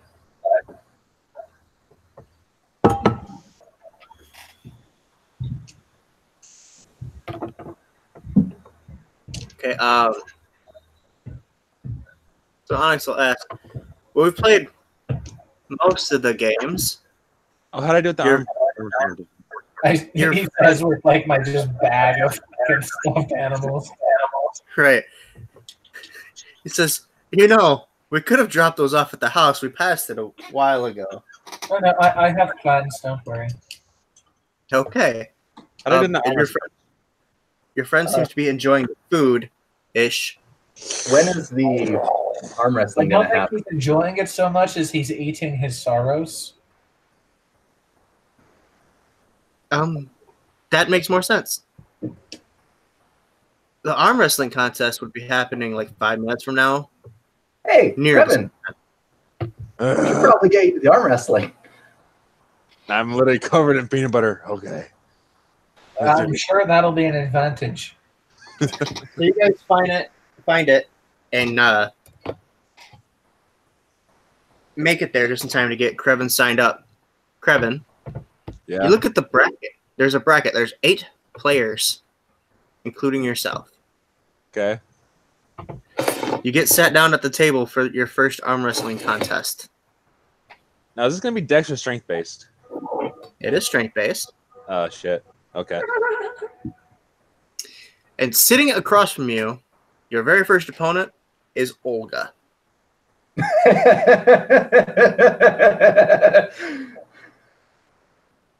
Millie just looks at Stoney. This is everything I wanted. I don't know who to root for. She smiles and says, "You can root We definitely root for Olga. for-" She puts out her hand ready to go. I look at Onyx. My life. I bet you 5 gold that the female wins. I'm Onyx sorry, looks at you. and is like, I don't take losing bets, brother. You know this. I'm sorry, Holga, but for the first time in my life, See the difference in shoulder size between the two of them? I found something I love, something I must fight for. She I look at says, Sonic. You must fight for peanut butter. Yes. at that moment, you hear Dovin cheer from the other side of the room. Yeah, I won. I haven't rolled yet. Well, Dovin won his game, Oh, okay. and then You're the telling me you officiator. didn't notice Dovin or Olga in the bracket? So, so the officiator counts to 3. 1, 2, 3, and then we both need to make an athletics check. Oh, athletics? I know it'd be a straight strength check. A straight strength check. Sorry, Ah, shit, I got a she rolled really bad. Don't worry. 17. She got a 9. Oh, So you shit. take her. Bring it up, butter! So if the scale was from 0 to 1, you would be at about 3/4 now. Okay. So you move about halfway in between beating her. Where was this fairness for Rotam? Let's just see And then- Rotam. Rotam's there too. You don't know how he's there, but he's there. Oh, I the believe Rotam in wins. you. That's not a fair competition. Roll Rotam's again. the size of 2 Olgas. So he's just gonna yell, "I believe in you," without That was specifying 15. who he believes in. That was 15. It does not beat her 21 as she takes you back to the halfway point. You should Bardic Inspiration them both. Why? Okay, Oh, you roll got again. one. Yeah, no, Oh shit! I netted that. Nat 20? Yeah. Well, technically it's a 19, but I don't know if that still counts. She's at a 16, so you take her with your nat 20 to just about beating her, and then she grins. And then you see her eyes darken oh, as she gives you Oh, you made her angry. a terrifying look. does she have rage? She's a barbarian, yeah. Oh shit! Yeah, I Okay. should hack a man to death with an axe. I Go ahead. didn't know Roll this. 15 Oh, again. no way. Did you get a nat 20 now, Zach? With advantage. She rolled a 2 and a 5, Oh, Well, that was a 15 I rolled. which comes out to a 5 and an 8, and then clunk, and the look disappears from her eyes, and she looks at you and says, "How in the fuck did that just happen?" For the love of Peter. overconfidence is a bitch. He's all amped up on protein. That's true. Is his next opponent Dylan? No, his next opponent is something strange to you, Millie. It is a blue person with gills on their neck. They have weird fish scale-like armor, and he set a trident against the wall. His hair. reaching for my pistol again. You can do it. I believe in you. And I'm gonna inspiration Dovin. No, this. Oh, you're gonna inspiration Dovin? Hey, Okay, but he's facing Krevin. no, Who's not Dovin. Krevin. Fuck. Shit. Krevin. The same thing happens. They count to 10 or count to 3, and you got to roll again. I'm rolling Krevin, hard. add a d6 Oh, at a D6? if you want to. Sure. Or not. You have it for 10 minutes. Only once. Okay, well, that was going to be a 14 out to 17. Okay. So yeah, you take him to the 3/4 mark. Roll again. I switched dice. I'm glad I did. How long does Bardic Inspiration last? I keep using it. No, you use it You once. use it Once. Oh, okay. 13. You got a natural 18, so he takes you back to the halfway mark. Okay. Once again. Ooh. Oh, shit. 17. You had an 11 that time, so you take him back to the 3/4 mark. Yeah, you can do it, Dovin. Krevin. You see a bit of Oh, sweat start yeah. to break on his forehead. Who am I facing? A Triton. Oh. Yeah, just some random Triton. That Stony, is a 14. He got a 10. So you take him down to Almost losing. 7/8. Yeah, he's almost losing. I have a negative in strength. Jesus fucking Christ. Go ahead, roll again. You got to beat a natural 20. Oh, I don't can't. think you That was a 10. That was a 10. 11 I think minus it's 1 is physically 10. impossible for him to beat that. Yeah. He takes you up. It takes you back up to almost the halfway mark. You can feel yourself giving away, Dovin. Or Krevin. You can do it, Krevin. I believe in you. Roll I don't again, need your Krevin. belief. I need your peanut butter. He's burning through his reserves too quickly. The Minus Triton, is 1, look, that's 16. the Triton is looking at you funny. And in that brief moment, you drop him back down to the 3/4 mark. Hey, so question. Yeah. So my unseen servant lasts for an hour. How Mhm. long has it been since I summoned him? Oh, probably about 45 minutes. Can I have I him guess- help out, Krevin? Oh, dear. You can. So, Krevin, roll with advantage. Oh, As dear. you feel hands pushing on your arm to get you. You could have defended, because that would have been a 0. I'm glad I got offended. It would have been a 0. Oh, shit. You're welcome. From critical fail to critical success. Okay. You take him down to just about beating him. You're really close. As he rolled a natural 17, which is a total of 19, by the way. Oh, then We were I tied want then. that. We were tied. My nat 20 is a -1, so it's 19. But you got a nat 20, so I let you take over a little okay. bit. Ooh. 17. You still have advantage, by the way. What did I say? Oh, I said advantage? Oh, Yeah, he's still Yep. pushing. okay. 17. You have defeated him as he rolls a 9. How? Clunk. And somehow, you've beaten this guy too. But you look up to see who's the final person on the bracket, and go figure, it's Dovin. Oh, Unseen okay. servant's coming back for this one. Krevin's gonna win this on his own. I'm fucked. I do not have Only Dovin's one- character sheet, but I believe he has a only- +3. I only won because of that advantage. Welcome. All right. Dovin, or Krevin, it's you Oh, v. dear. Dovin. And he gives you a smile. He is still looking like a goblin because he rushed out before he was given the brownie to change back, or the fudge. Okay, for this thing, I know it's not going to help at all, but fuck it. Angelic Elise. Dovin laughs and says, "You look like a chicken." Let's do this. Okay, well, that's a 2. He rolled 19. As you say, they say go, immediately Dovin takes you down to 1/4. This And is he's just probably how holding- all of his matches have been going so far. He holds you firm, and like he's not taking you any further down, and he's not letting you back up. He's just holding you there with a grin. And everyone else is aghast because, as far as they know, this goblin is dominating the arm wrestling competition. Okay.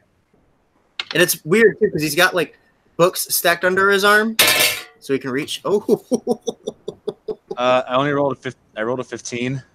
I would say you're not beating a 21. I know you can't get that high. No. I think As it it went, takes you down, as it takes you, slowly starts lowering you down to 1/8, just toying with you. God damn it, Dovin. Peanut butter is on the line here. How can you? Says, I don't know what peanut butter is, but I know there's gold involved. I rage. Roll. I'll roll. He got a 6. -1 is 14. So he distracted himself, and you slowly go back up to the 1/4 mark as he rolled a 6. He's enraged by saying he doesn't know what peanut butter is. And then he's going to look you straight in the eyes for this next round. It's close. 1. It's not He rolled close. an 8. it was going to be 13, but it rolled over to a 5, so it's a total of 8. So it takes you back down to that 1/4 mark, or 1/8 mark. Surprisingly intense. Oh shit, 18. 21. Oh damn. Your knuckles are just... You can basically feel the dust on the table, but you're not quite there yet. The Roll veins can be in the your arm are just bulging and make a red burst out of you. 9. 14. Oh no! So finally, you hear tap as the Cinderella story is over, and your dreams have been dashed to pieces. As Dovin is the one to take you down in the arm wrestling competition. I kind of hope he eats peanut butter in front of him. Dovin says, "What's peanut butter?" As they all cheer and hand him a sack of gold coins.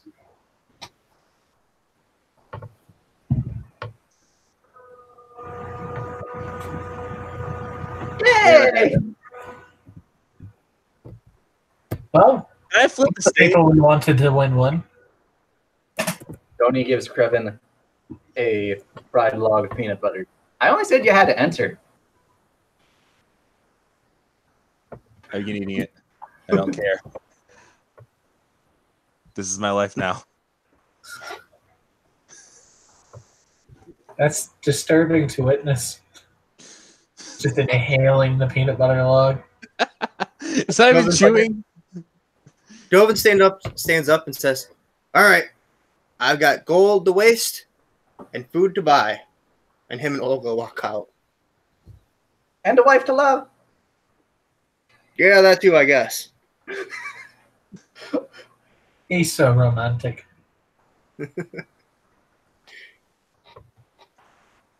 Now for me to slowly turn to Smeagol. You weren't doing that already?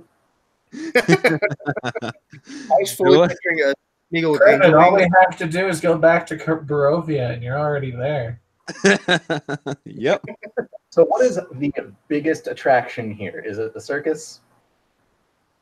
It is kind of the big headliner of the night, usually. Okay. Sony's going to look at the pamphlet and figure out what time it starts. About 5 minutes from now. It was scheduled to start right after that arm wrestling competition. They kind of worked with the town on that. Hey, you guys want to go to the circus?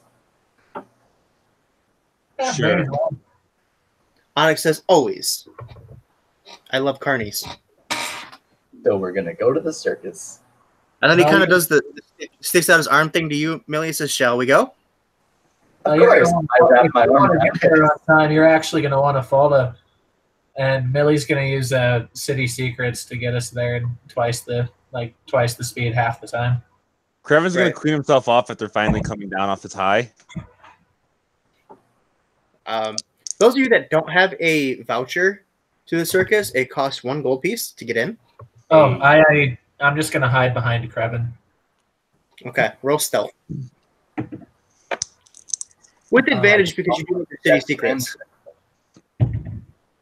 I made it a lot. That actually doubled the number on the dice. It started with an 8 on the die, which still would have been pretty good, honestly. But so 16 on the die, so 26. Okay, yeah, you're fine. You sneak right in. Like you disappear for a second. And Stone, you said you took Onyx's arm instead of letting Millie. Yes. That's good because I So- need to be stealthy. As you guys are walking in, he says, "Are we getting a little bit jealous, brother?" She just likes to be sneaky. And if you're holding her, I know for a fact it's not going to be sneaky. Whatever you say, dear Stony. Whatever you say. You know where she went? Disappears into the I- ether. I do not. That's not the point. So, as you guys find your seats, wherever you may sit, the torches are slowly snuffed out all over the tent, or all over the big top. And finally, some kind of magical light gets shined down on the ring in the center of the big top, and a purple tiefling in a big top hat stands up, or is standing there with a big brimming smile, and he is strangely dressed, kind of what you would expect out of a ringleader, really. And I need to find notes real quick. I clicked on the backstories again because I'm a tart nerd.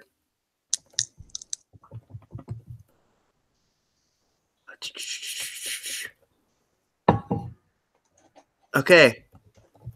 So yeah, the tiefling has the skin, the color of lavender, and he stands on a raised platform and says, "Good evening and welcome, citizens of Sarlazet." And everybody cheers at the town name as they always do because people are dumb. Yeah. It says, "My name is Sever Mullins, and this is the Gesbin Brothers Traveling Circus. Proud to be on the continent of Ingstead for the first time ever. Please enjoy the show. Also, do not try to hand feed our animals. They will take your arms off. It has happened before. We are no longer liable because we warned you. With that, enjoy." And then as he steps out, the acrobats come out doing their flips. Fire dancers come out twirling their batons. People begin walking across the tightrope. Followed by a procession of animals doing their various tricks. All in all, it's a enjoyable circus, especially if you haven't been to one. Millie, you've probably have sat outside of a few, but never actually sneaking into one. But that's up to you. You know, the only one I've seen was the one Strahd put on that I broke into. Right. But Millie, with your passive perception, you notice a man off to the side talking to one of the Carney type people. They look towards your direction as he's pointing towards your guys' general direction. And then the Carney type guy starts walking towards you as the other man rushes out somewhere. Prepares to shoot him if necessary. Yeah! Stony is just cheering for the carnival. Right. So, as you watch him, he does come closer and closer. And then he leans over Stoney's head to talk to you. And he says, "Ma'am, is your name by any chance Millie?" Who the fuck are you? Fucking pistol out. He says, No. Calm down, please. Don't worry about who I am. The owner of the circus, Daryl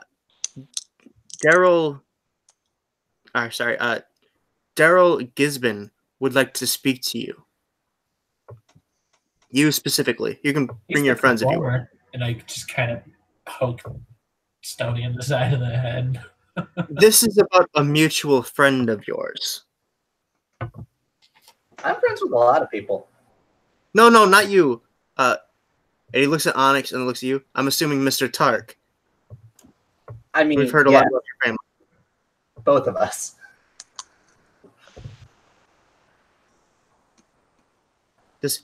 Would you please come with me, Miss Millie? I'm assuming that is your name. You never told me, but by your reaction. But the circus is fine. I'm sorry. We can give you free vouchers to see it again next year. Or wherever we last until next year. Let's just get this over with, shall we? So, does anyone go with her, or do you guys stay for the circus? I have stolen a small child's bag of peanuts. What was that, Stony? Stoney's going with her. Okay. When you say you'll go with her, Onyx stands up and, of course, looking as rugged as he can, says, "Of course, I'll go with the lady as well." He wants the Kevin, are you staying and stealing more peanuts, or are you going to go? No, I'm stealing and going. Oh, okay. Stealing on the way. Roll for aggression. Roll for aggression. What is that? I'm kidding. So you just snag a kid's bag of peanuts, and again, Onyx just stops and just, "Stony, your friend has a problem," and hands the mother twice the amount it would take to buy a bag of peanuts. Paying for emotional trauma. Right. Maybe it's that. We don't know. We'll decide later. Right now, it's just a slight addiction. The carny leads you guys out and takes you outside behind the big top to where like the carts are set up. He leads you to a cart and he says, "Mr. Gesman is in here." Millie, this Millie- is your guy. Might as well go in and figure this out. Millie, as you walk in, you now get a good look at the man. And he looks familiar, older, most definitely. Humans age quite quickly. More gray hairs, shaggier beard. You see the lines around his face are beginning to set in. But you just had a dream about this man the night before. And the more you look at him, the more you see a little bit of the man that took you in as a ward. He begins to look a little more like Eli as you step closer. And you realize this is his brother, the one that tried to speak to you. And so she goes in and starts to say, "But you're dead." Oh yeah, you're him. People die a lot. Yeah, it's a All habit. right. You should probably not feel safe at any given point. I mean, we almost died, but it worked out. I've almost He'll died stand up. several times. Me and Z more. He'll stand That's up. why you're eating so much. He'll stand up, ignoring most of the things said, and like get down to your level, and take you like by the ears, basically, Yeah, and say, "You are her. You were almost my brother's daughter."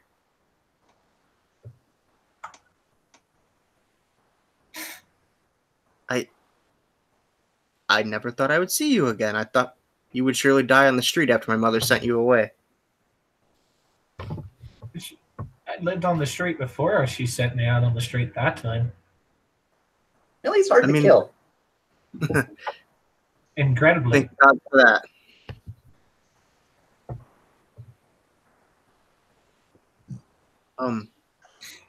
I just wanted to pull you aside to let you know it's in ruin now, but he left his home to you. Is that and why she Neverwinter. kicked me out then? What's that? Is that why the bitch kicked me out then? Yes, mother is a bitch. She's dead now, if that makes you feel better. No, I wanted to do it. No, I'm sorry. You know, you're not the first person to say that. From Barovia yet. He says, "You're not the first person to say that, to be honest." They still haven't found my brother's killer either. You were the #1 suspect for a very long time, Miss Millie. I don't know how you evaded the authorities so long. She's very good at sneaking. Also, we were in a different dimension. That might help. Both Yeah. are true. Didn't know I was a suspect. That's unfortunate. Well, Never killed people who deserved it. a strange girl stays in a rich man's home for a few months. He turns up dead. That's racist. It looks bad. How is it racist? You were a strange street urchin. I'm a halfling and he's a human. That's racist. It had Sorry, nothing to do with it's racist against small people. Millie, I don't think it was racism. I think it was classism. That's just as bad. He points at you, Stony says, "That might be a better word for it, actually." Still Assism? very racist. I know a lot of words. But he begins shuffling through papers all over his desk he has in this wagon, and he pulls out one particular worn out, half torn one, and hands it directly to you, Millie. Yeah. If you open it up, you can't read, but Stony Yeah, can read if it. I open it up, I just kind of look at it and nod for a second. Stony, what does this say? I will read it out loud if it's a language I know. It is it would be Waterdavian Common, so probably. I can read that. It's very formal and official, so it would be pretty readable. Kind of Trader's Common. or merchant's common, I guess some would call it. And it says it. You can tell that it's a deed to a property somewhere in Waterdeep, and it is addressed to Miss Millie Sweetberry. Oh, this is the deed for the house you own now. Why is it in Waterdeep? I didn't know he had a place there. Or Neverwinter. Sorry, Neverwinter. That's my bad. I put the letter back in whatever envelope or whatever it came in and handed it to her. Huh. Interesting. Congrats! Just You're wait. not home. He grabs out a wooden scroll tube and says, "For safekeeping." Hands that to you as well. Just kind of attach it to the nifty tool belt I got now. Mm-hmm. I know we have nothing in common, but I figured you deserved to know at least that much.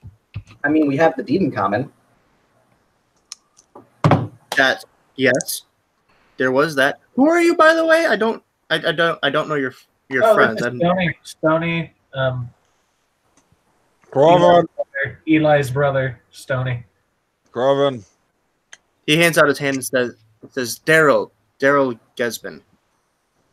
Of the name on the tent, the Gesbin brothers. And you don't have to shake Kraven's hand. It's covered in peanut butter. And this is on. Thank you. Very, very sticky, and I'm not about that life. And this is Onyx, because Onyx came back with this too. Yeah. And he just shake Onyx's hand. Says Onyx will say, Onyx Tark, we're kind of famous around here. I still don't know who you are. And then they immediately begins talking to him about devising a cannon to shoot people out of.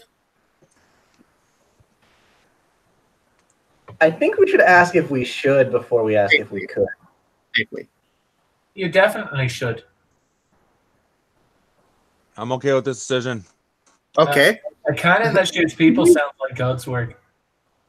Onyx says, should we? Yes. Can I? Yes. So I will begin making blueprints. He looks at all of you quickly and says, maybe in the morning. Onyx, you keep whatever it is you're trying to do in your pants.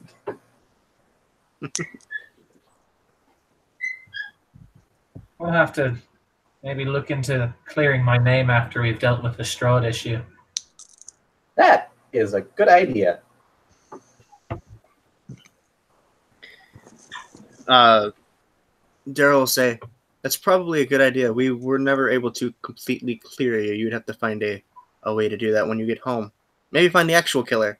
Yeah, that would be preferable. Though if I find the actual killer, there's absolutely no way he makes it to court. Good. Honestly, any kind of justice would suit me just well. I miss my brother dearly. I miss a lot of people dearly. And that's He looks all. very sad. And then he'll pour out a drink for everybody in the room and hand one specifically to you, Millie, leaving the rest of you to reach for their own and tilt his glass toward you and say, to Eli, and then drink. Yeah. Krevin's mouth is stuck with peanut butter. It pours into the mouth and out all over his chest. Sucks that Dovin isn't here. He would have loved the free drink. Is Dovin drinking? Variety. I haven't made him drink because I don't remember. He's debating. That's right. I wanted to leave that up to him. It says, but please enjoy what's left of the circus. I just wanted to make sure I got a hold of you before you left, Millie. Maybe one day I'll be able to visit you in Neverwinter if you ever make your way back there. If I ever manage to set the house up, you're welcome. It was a pleasure finally officially meeting you outside of my brother's funeral.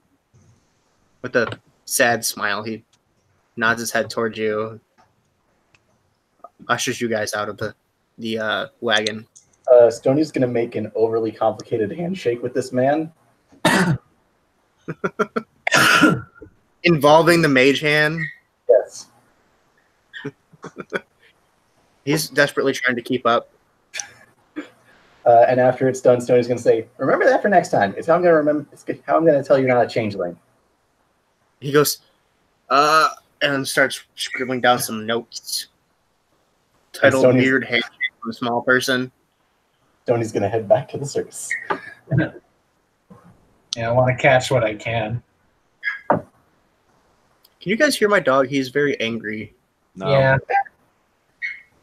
Now I do.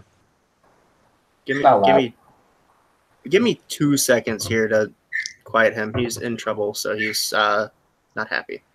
Okay. Oh my god! I didn't even know humans could bend that way. What? Oh, I'm hard to see the circus.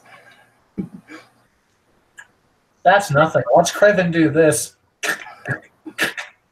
Oh, God.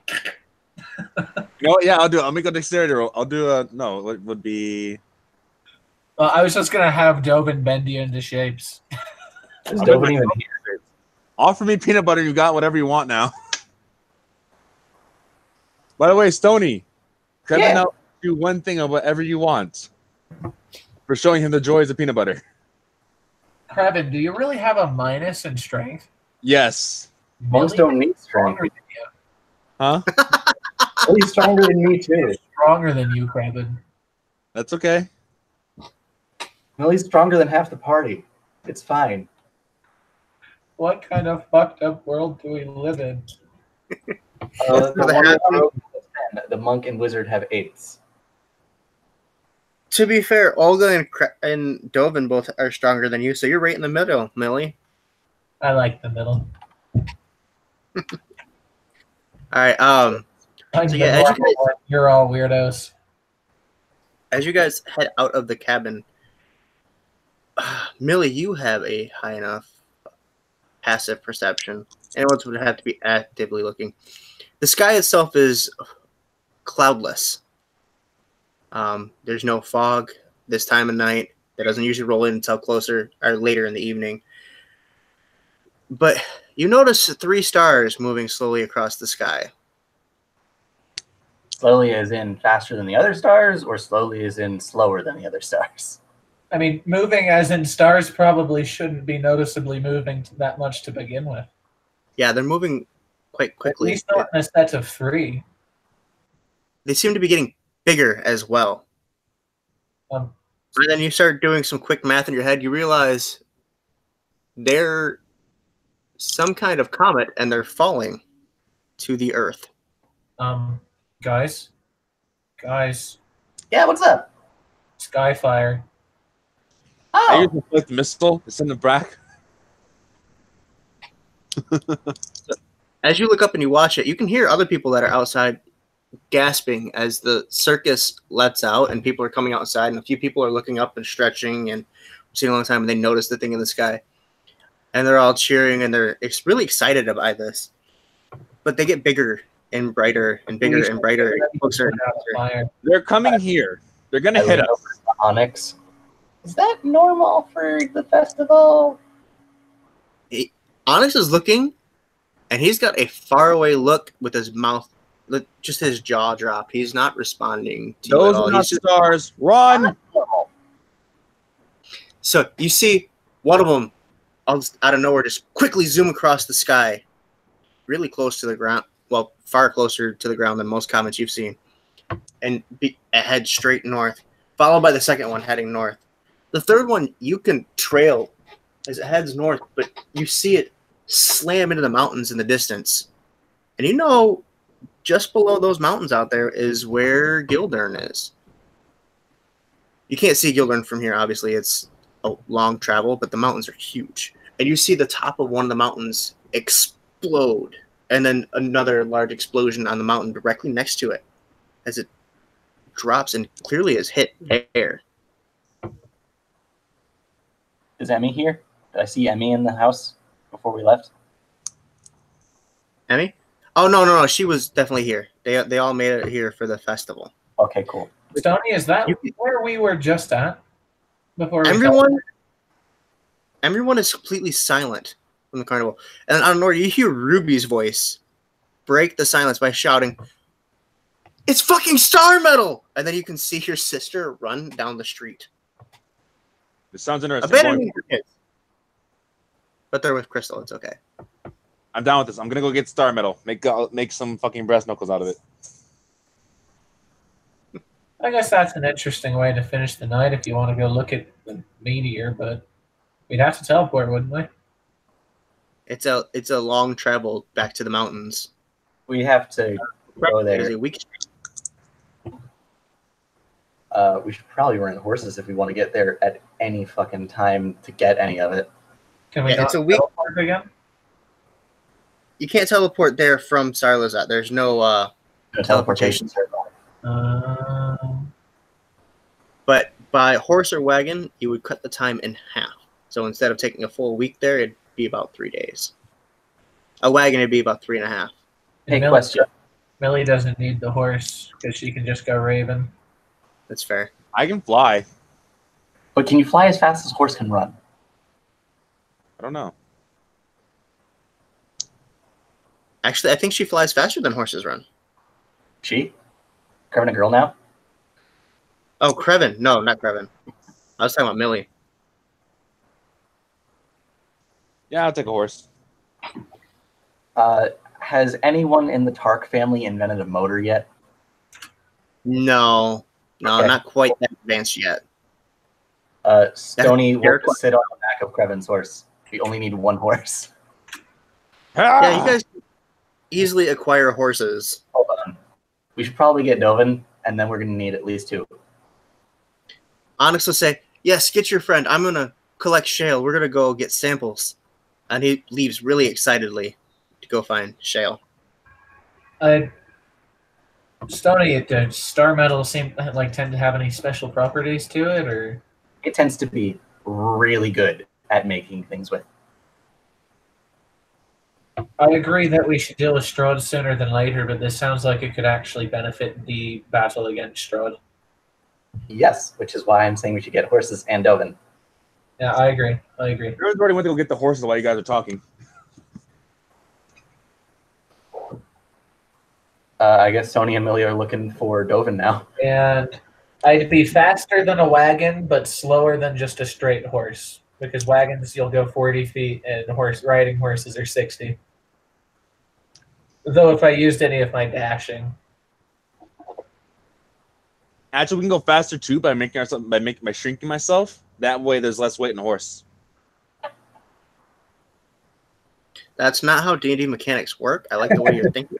But that's not quite how And this works. more that, like, when I switch to Raven form, I don't really weigh a whole lot, so I can just sit on someone. Yeah, you guys can collect Dovin and Olga as well before you head out. Because you guys are clearly heading that way, yeah? Sorry, my dad just got back. But your mom will quickly hand them the fudge or whatever it is that can make them normal size, but has run out of the shrinking potion. Damn it. You still have a vial of it, though, Creven. Okay. And yeah, you guys easily secure horses. Stony, you are both a Tark and a member of the guild, so they gladly lend you 2 of them. Cool. That's all I need. There's 4 or 5 of you. I mean, Yeah. I can ride 2 of with Creven. Olga and Dovin can go together, and Millie can just sit on one of our shoulders. So that's what you do. You guys easily secure 2, and they will return home themselves when you get there to Gildern. They're kind of used for messenger horses, so they ride hard, ride quickly, and you cut your day or it down by half a day even if you ride hard. We're going to ride super hard because this shit's going to be like a gold rush. Ghost riders in the sky. So do you leave right away that night, or do you wait till the following morning? That is another. We What's got that? to be everyone else is gonna be going there. While we're setting up to leave at the Tark's house, Millie finds each of the youngest 4 children and hands them one of the stuffed animals. Oh. Aw. Making sure Lily- the youngest of them gets the monkey, because that makes sense. Yeah. And they all thank you ecstatically and all begin playing with their little toys because none of them won at any of the games. Except for Sapphire, who is very greedy and will not share what her prizes that she won. She didn't win them. She stole them. There's a slight possibility. Ah, Bard, if ever there has been. So yeah, you guys ride through the night, half of the day, and then eventually you do find yourself tired out enough that you have to stop and camp for the night on the first night. And when you do so, you hear people passing by you in a large rush. This particular part of Ingstead, between Sarlazet and Gildern, there are a lot of crafters and inventors and tinkers and stuff like that, smiths, those kinds of things, all excited for the Star Medal. Wait, we left before them. How they even caught up with us? We left early in the fuck. We left immediately, Don't pretty much. worry. They'll just find it and I'll take it off of them. I can sell this stuff for peanut butter. We're not selling peanut We're gonna have butter. it for something. I gotta do some rolling things. Where is the thing? Is it a random night encounter? Are we gonna find my favorite monsters, displacer beasts? Please no. Maybe you are now. Yes, I love them so much. One other thing, while we're setting up camp for the night, if anybody's paying attention, you might actually notice Millie just kind of looking at the tube, smiling quietly to herself and mumbling, I have a home now. Congrats! We shall throw the thing you call a party. How do we do that? Tobin, Why not? I'm just you kidding. just have a giant party. So the night passes without issue. Oh, I wanted to stab someone. Less people to take the star metal, the better. So as you ride again hard the next day, the horses seem exhausted by the end of the day. But if you choose to keep going, Connor, I'm gonna gift that and show you exactly what you just did. I just realized I've been clicking on myself this whole time. Oops. It's almost like the time you were clicked on me the entire game. So it's up to you guys if you want to run the next half day to make it all the way to Gildern, or let the horses rest for a night. Will the horses die if we don't? There's a good chance. Let's rest for the night. Like I said, I can just take it off of people who have already found it. Fine, if not, I will kill what needs to be killed.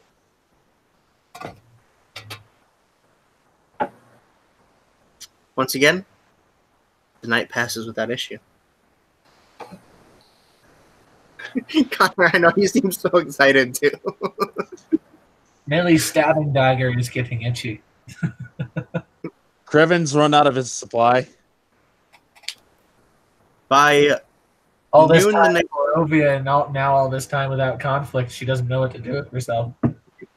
right? You're fidgeting at night because there's nothing there. Just ah! Oh, nothing. Damn it. Fine. Frog, murder it. What's really fun is the specific encounters I'm rolling for right now that aren't happening, and I'm getting upset because I built this whole thing, but it's okay. So by noon the next day, you guys reach Gildern. I think we're gonna hop off the horses and rush towards where the star medal impacted. Okay, you would know from literally witnessing it. The top of one of the mountains, now that you're close, you can see, it exploded off of it, as well as a large chunk is missing from the one next to it. You can tell this because where it's at in the mountains, they're high enough that they are snow-peaked, and you can see large patches of a mountain missing, as well as large patches of snow gone. Since Also, most of you guys have to hike, I can go scout ahead. Also, Gildern is quite quiet at this time. Gee, I wonder where everyone is. Into But, the mountains. Wait, how many You have people the horse. are? Yeah, hop up the horses, and they look at you for a minute. Go! They turn. They both drink out of a trough first, and then they head on their way. Yeah, Look we're over, just trotting. look over at Stony as we're heading over there. So, if I remember right from alchemy, the densest part of a metal tends to be in the center in a situation like this, right? Yeah. So we'd want to be point of impact if instead of the spread out parts that maybe a lot of other people are going for. Correct. Zach, how high is the mountain? It's high. It's high. Just give me a foot range. It's about this big. On the map, it looks like it's about this big. So it's pretty fucking huge. I need a foot range. That's all I need. I could Really, get- on the map. I could On the map. using Stoney's weird silver plate that he makes. I could get me and Stoney there a lot faster, but No, what I'm saying is, would if get I use black.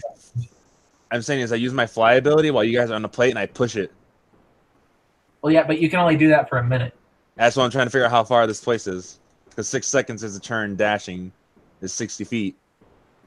And tensor Keep floating it disc doesn't actually weigh anything, so Millie could pull it as a hybrid form too. Yeah, that's what I mean. Get there fast as can be.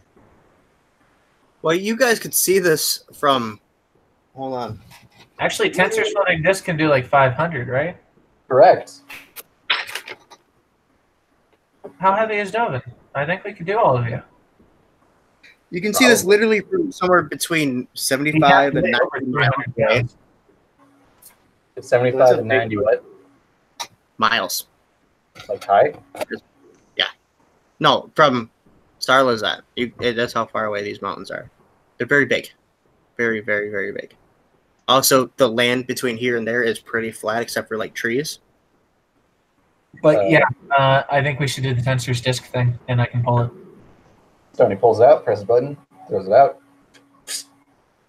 Stoney hops on. Okay. Dovin, It's, get on the thing.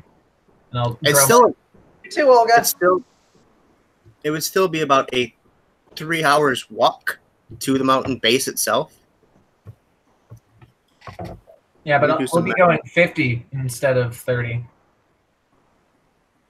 So about 2 hours 40 minutes. At almost twice the speed. Oh, at almost twice the speed, I would be closer to. Sorry, yeah, an hour 40 minutes, hour 45, something like that. And then we don't have to worry about actually hiking. Right. I feel like a reindeer. Are you sure you don't feel like Stoney's nieces and nephews? No, because they didn't get to fly when they did this. Like, if I For want to, I could drag you guys through trees. For expedience's sake, where specifically are you trying to go? From your positioning now, from how close you've gotten, the first initial impact on top of the mountain, it's still smoking a bit. There's also the mountain where clearly where you're going, the mountains connect to some kind of canyon up there somewhere. You Whichever can see the initial impact points looks harder to get to, and thus less likely to have had a bunch of people go through it. Okay. So the first initial impact then would be like the top peak. But Yeah. from what you saw, there was an explosion followed by a direct bounce over the mountain next to it, and then it went downwards, all on a Right. trajectory. So we can go up to the top, and then if we fail to find anything there, just Follow Okay. the impact path. By the way, Okay, that's so the most Barovian sleigh ever. Just a were-raven tensor's disc instead of like a big fancy red sleigh. That's Barovian as hell. We have been affected. Not to mention having me also help you with the speed in the back. At one point, yeah, just for like the initial boost. In all honesty, after Crevin's done helping, That guy who kicks off. after Crevin's done helping with the boost, Stoney will probably use the instrument, cast flight on himself, and then help with that too. He probably made some decent time. We go there fast. So you Well, we went guys, 600 feet in only a minute. yeah, We're going miles. I know we went about a good 1/8 of a mile. Something like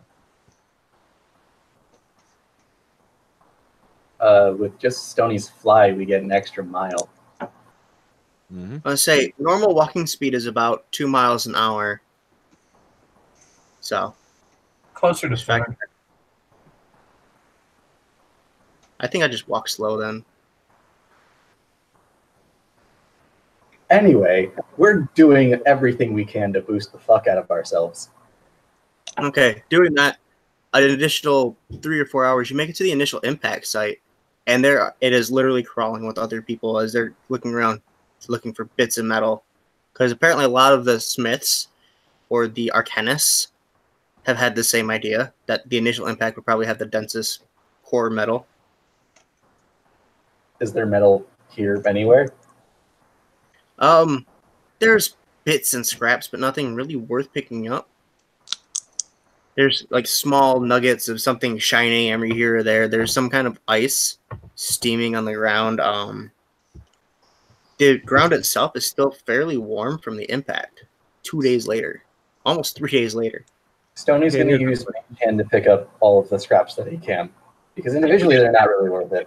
I do like a flyby when it looks like it's not the best choice. Let him get as much as he can with Mage Hand, and then we'll go down towards the secondary impact. Or guys, don't forget, rock also embeds itself. Our metal meteors embed themselves. There's a fuck ton of people here. Like, look at that dude with the pickaxe. He's just going ham. Guy's just. He's literally swatting people away with the pickaxe. As He's, he's When he gets close, he just gives it a glare, moves away. what's that folk hero? The one who double pickaxed his way I through. know exactly what you're talking about. I know. It's that- I know it's not too. The guy who went against the railroads, or the Yeah, he dies at the end. Johnny Rail. No, it's not Johnny Railroad. But it's to beat an electronic digging machine. It was a steam powered digging machine. Steam powered digging machine, yeah. So I don't know what you're talking about. So Ow. get to the secondary impact, you would have to go down into the valley and up the next halfway up the mountain next to you. We'll just fly I mean- straight across. That's why we had to disc. We're gonna take the time it had just by sliding on disc downwards. Well, or we could just the pro players to use a pretty relevant reference at this point. Okay, so are you guys gonna figure out? You guys are figuring out some way to fly across all together? Is that what you're saying? The same way we got here. using Okay. tensors, we're having really Well, fun. this is a ritual. I was gonna say if you were gonna use tensors to slide down the mountain, Mikhail could tell us how fast it takes to get down to a full mountain since he's down Pretty before. quick. But yeah, you can fly straight across. Next way, You guys since are our new favorite mode of travel. So you guys get to the next one. There's fewer people here. A lot more dwarves here than there were in the other site. But as you fly across, Millie, you would notice in particular that there is like a mine shaft on the side of the mountain. You figure most of these dwarves came from there. That's why there's so many more here. Again, picking up whatever scraps they can, digging in whatever they can. After this secondary site, Connor froze up again, didn't he? Yeah. Yeah. May you rest in peace. I'll say with your guys' resources all together, I'll write down.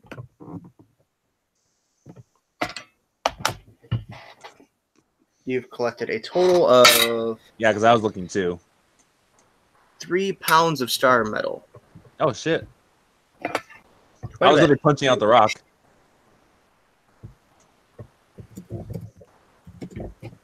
Like fuck your pickaxe! I got fist.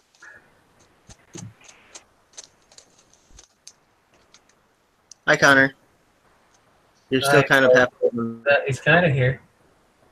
kind of. Not here again. Connor, why did you drink the unicorn blood?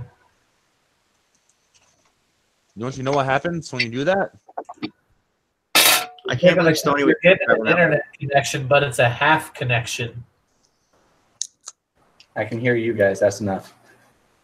He's still getting more frames per second than Brandon is. Oh god, fucking. Oh, Brandon was getting 2, so that's not hard to beat. So yeah, Yep, Connor, it's still 2. I don't know if you heard me, but you guys managed to gather 3 pounds of the various star metals all together. Oh, Connor's gone. He'll be back. Maybe. Hopefully. So I'm assuming you guys are going to go down to the final the final site, yeah? The tertiary land. So you guys would have to make your way down the mountain for this one. I'm assuming you guys use Stoney's floating disc as a sled all the way down.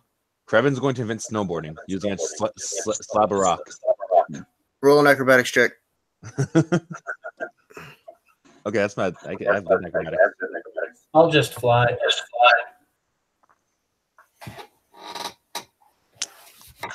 Acrobatics. Oh shit. +5 is 19. You managed to avoid the trees on your way down and somehow slide down this rocky slope. But you all make your way down, and you have to actually walk through the valley on this part.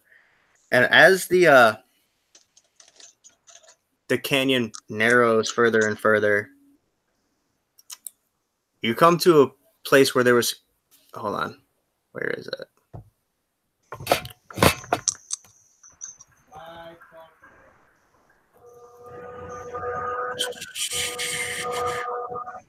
As you walk through the canyon, you come to a choke point. There was clearly some sort of building at this point. But now there's barely a wall with the front doorway. The comet seems to have smashed straight through the building. Well, through the top part of the building and out the back. When you look up, you can see the spots on the canyon where the comet bounced off the walls before landing. There's a large crater roughly 500 feet behind. You can see it right through the doorway behind whatever this building used to be. I go over to it. Skip all this shit. As you approach the comet, you see a few people that have already, very few people have already made it to this point in particular, collecting samples, including Onyx and Shale somehow made it here before you guys. What the fuck? Onyx turns around and says, "Oh, I was gonna tell you, teleportation scroll." I throw a rock at him. I punch a piece of the meteor off. A nice sized chunky pin on the disc. But other than that, he just greets you with a quick hello and says, "Goodbye. Sorry, Stony. Sorry, we have to leave. Enjoy whatever's left to collect." And then he grabs Shale and rushes both of them out of there, brushing past you. Shale, being dragged along, looks back and says to you, Stony, I said, "I'm sorry, Uncle Stony. Father's being quite rude, but I guess we have to go." I look at the meteor.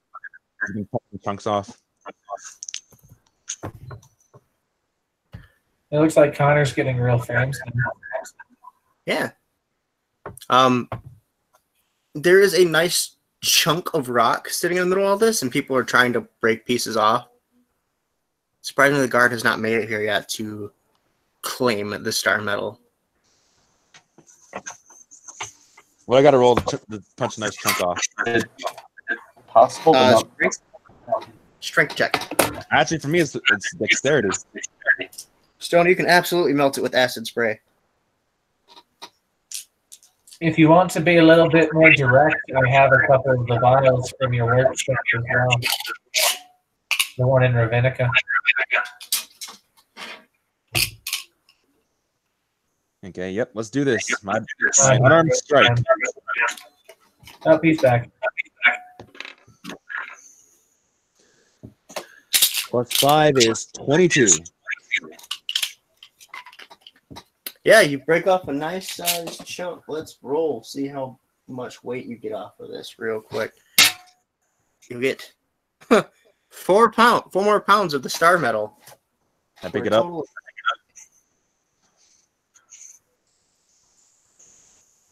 Okay. All right, how do we want to get this stuff off?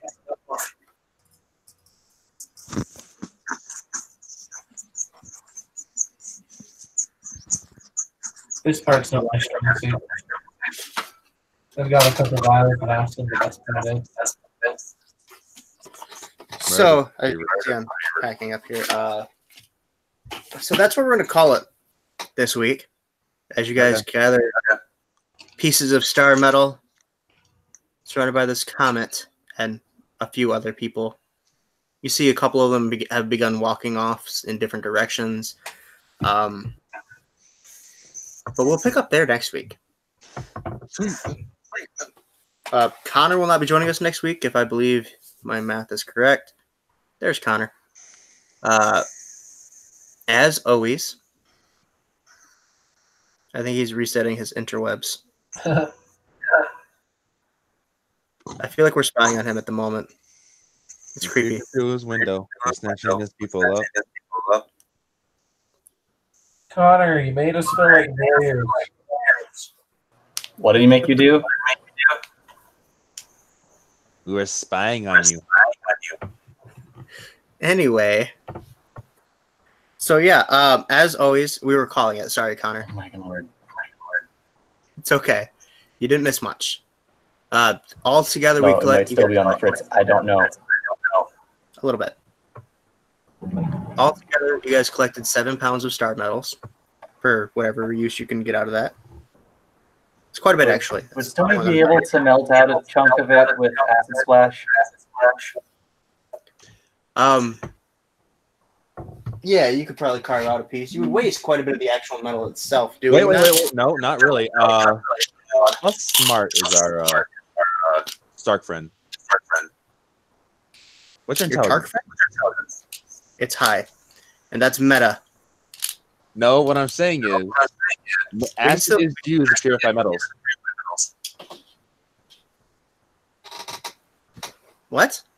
Acid is used to purify metals. I don't know what you're talking about right now. You don't have a level in Paladin yet. You can't use those utility spells. Huh? Connor, I will let you roll it to see how much the metal you were able to extract via your acid. What size die? D4.